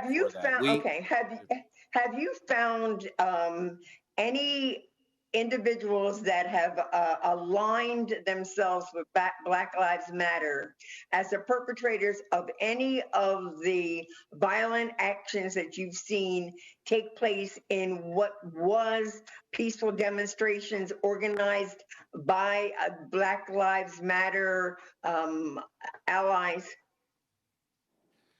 I can't, sitting here right now, speak to specific cases. I know that we have had a wide range of domestic violent extremists amidst the current protest activity engaging in violence or destruction of property, and whether in any one of those cases somebody may have aligned themselves or associated themselves with Black Lives Matter. I'm sitting here right now, I can't think of one, but I don't know for sure.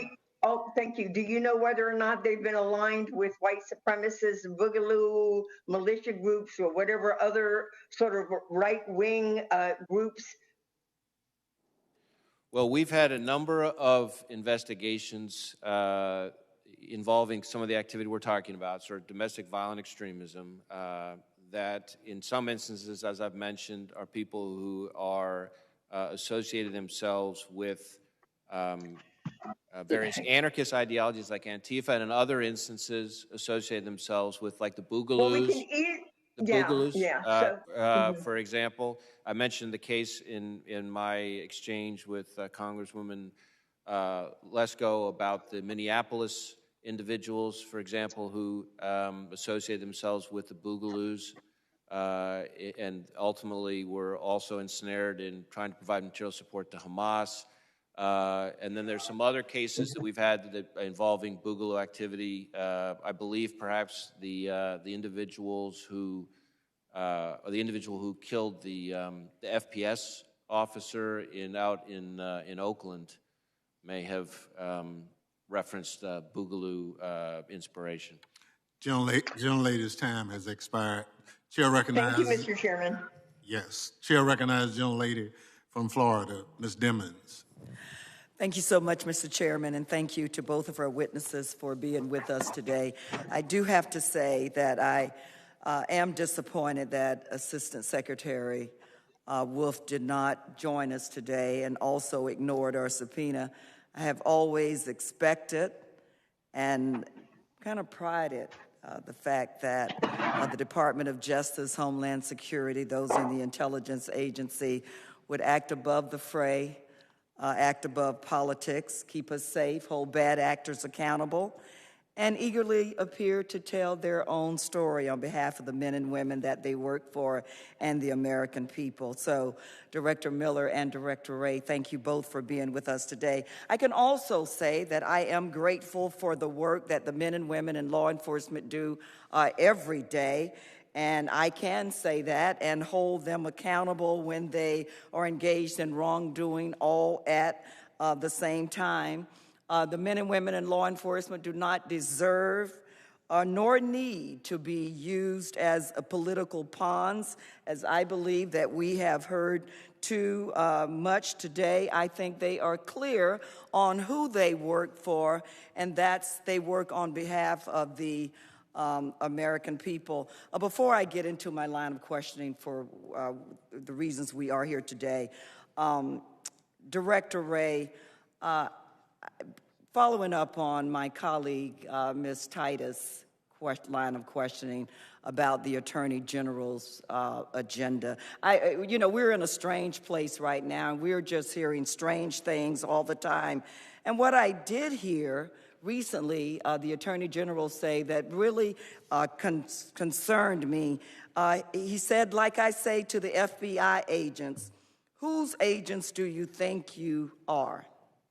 Now, Director Wray, as we think about law enforcement and the very nonpartisan role that law enforcement is engaged in or should be, to alleviate any confusion on behalf of your agents or the American people, how do you respond to that comment from the Attorney General? Well, I'm not familiar with that particular comment from the Attorney General. I will say we, the FBI, work for the American people. Okay, thank you so much for clearing that up. Secondly, I know both of you have said that pretty much the biggest threat are these persons who we would consider as lone wolves, lone individuals, homegrown violent extremists. How much would you say that they have taken advantage when we look at the number of protests that we've seen around the country? How much would you say, and I admit the acoustics were not the best in here, how much would you say that they have taken advantage of the number of protests to really spread their own individual purpose, cause, message? And what can we anticipate as we get closer to the election from them? Well, certainly we have seen amidst some of the protests in some cities at certain times dangerous violent extremism committed by people from a variety of ideologies who are hijacking those protests as cover or best word I could use is cover for their own ability to engage in violence and dangerous criminality. I think one of the phenomenons that lends itself to is not just dangers to small businesses, dangers to law enforcement, which we talked about already, but frankly, danger to the other protesters as well. The people who are there peacefully, then find themselves, in the line of fire. So it's activity that we need to pursue aggressively using every tool that lawful and appropriate tool that we have in the toolbox. I think one of the things that we have started to see more and more of that I am concerned about, this goes to your question about what can we expect to see in the future.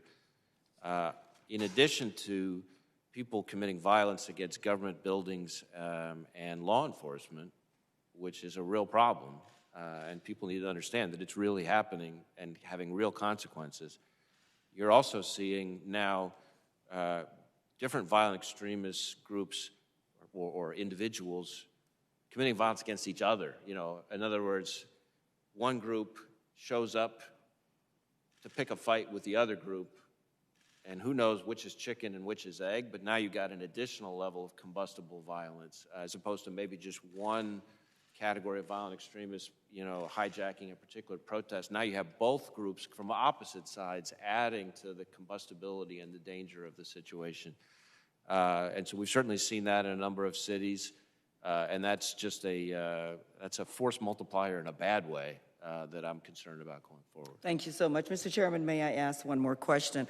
Director Miller, in May, the acting Director of National Intelligence conducted a so-called reorganization of the National Center for Terrorism, the National Counterterrorism Center, without consulting Congress, reportedly cutting resources and staff. What is the impact of the reorganization at the NCTC's operation?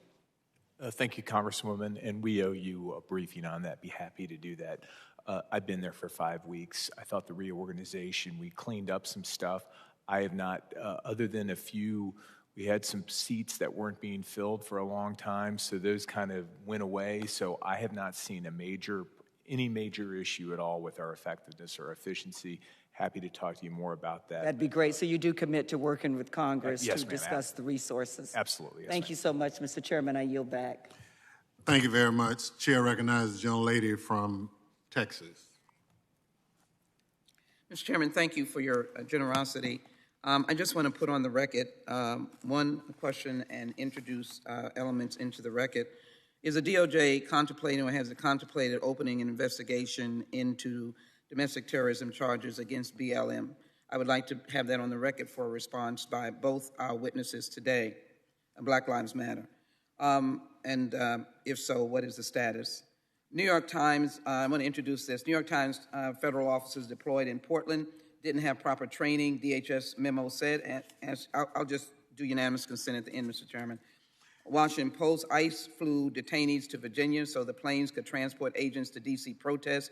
A huge coronavirus outbreak followed. ABC News, death at protests from Kenosha to Portland, but motives tell a different story. This indicates who were actually involved in that. FBI names QAnon a domestic terrorist threat. Asked unanimous consent. This is a Federal Bureau of Investigation Intelligence Bulletin, May 30th, 2019. Esquire, years after being debunked, interest in Pizzagate is rising again. And finally, political divides, conspiracy theories, and divergent news sources heading into 2020 election. Pew Research Center, 43% of Republicans identify fraud as a major problem with voting by mail versus 11% Democrats. I ask unanimous consent that these be introduced into the record. NPR, what is QAnon, the conspiracy theory tiptoeing into the Trump world? I ask unanimous consent that these periodicals be submitted into the record along with those questions. Without objection. I thank the So ordered. I also ask unanimous consent to enter into the record a statement for the record from Brian Levin, Director of the Study of Hate and Extremism at California State University, San Bernardino. Without objections, so ordered. I thank the witnesses for their valuable testimony and the members for their questions. The members of the committee may have additional questions for the witnesses, and we ask that you respond expeditiously in writing to those questions. Hearing no further business, the committee stands adjourned.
to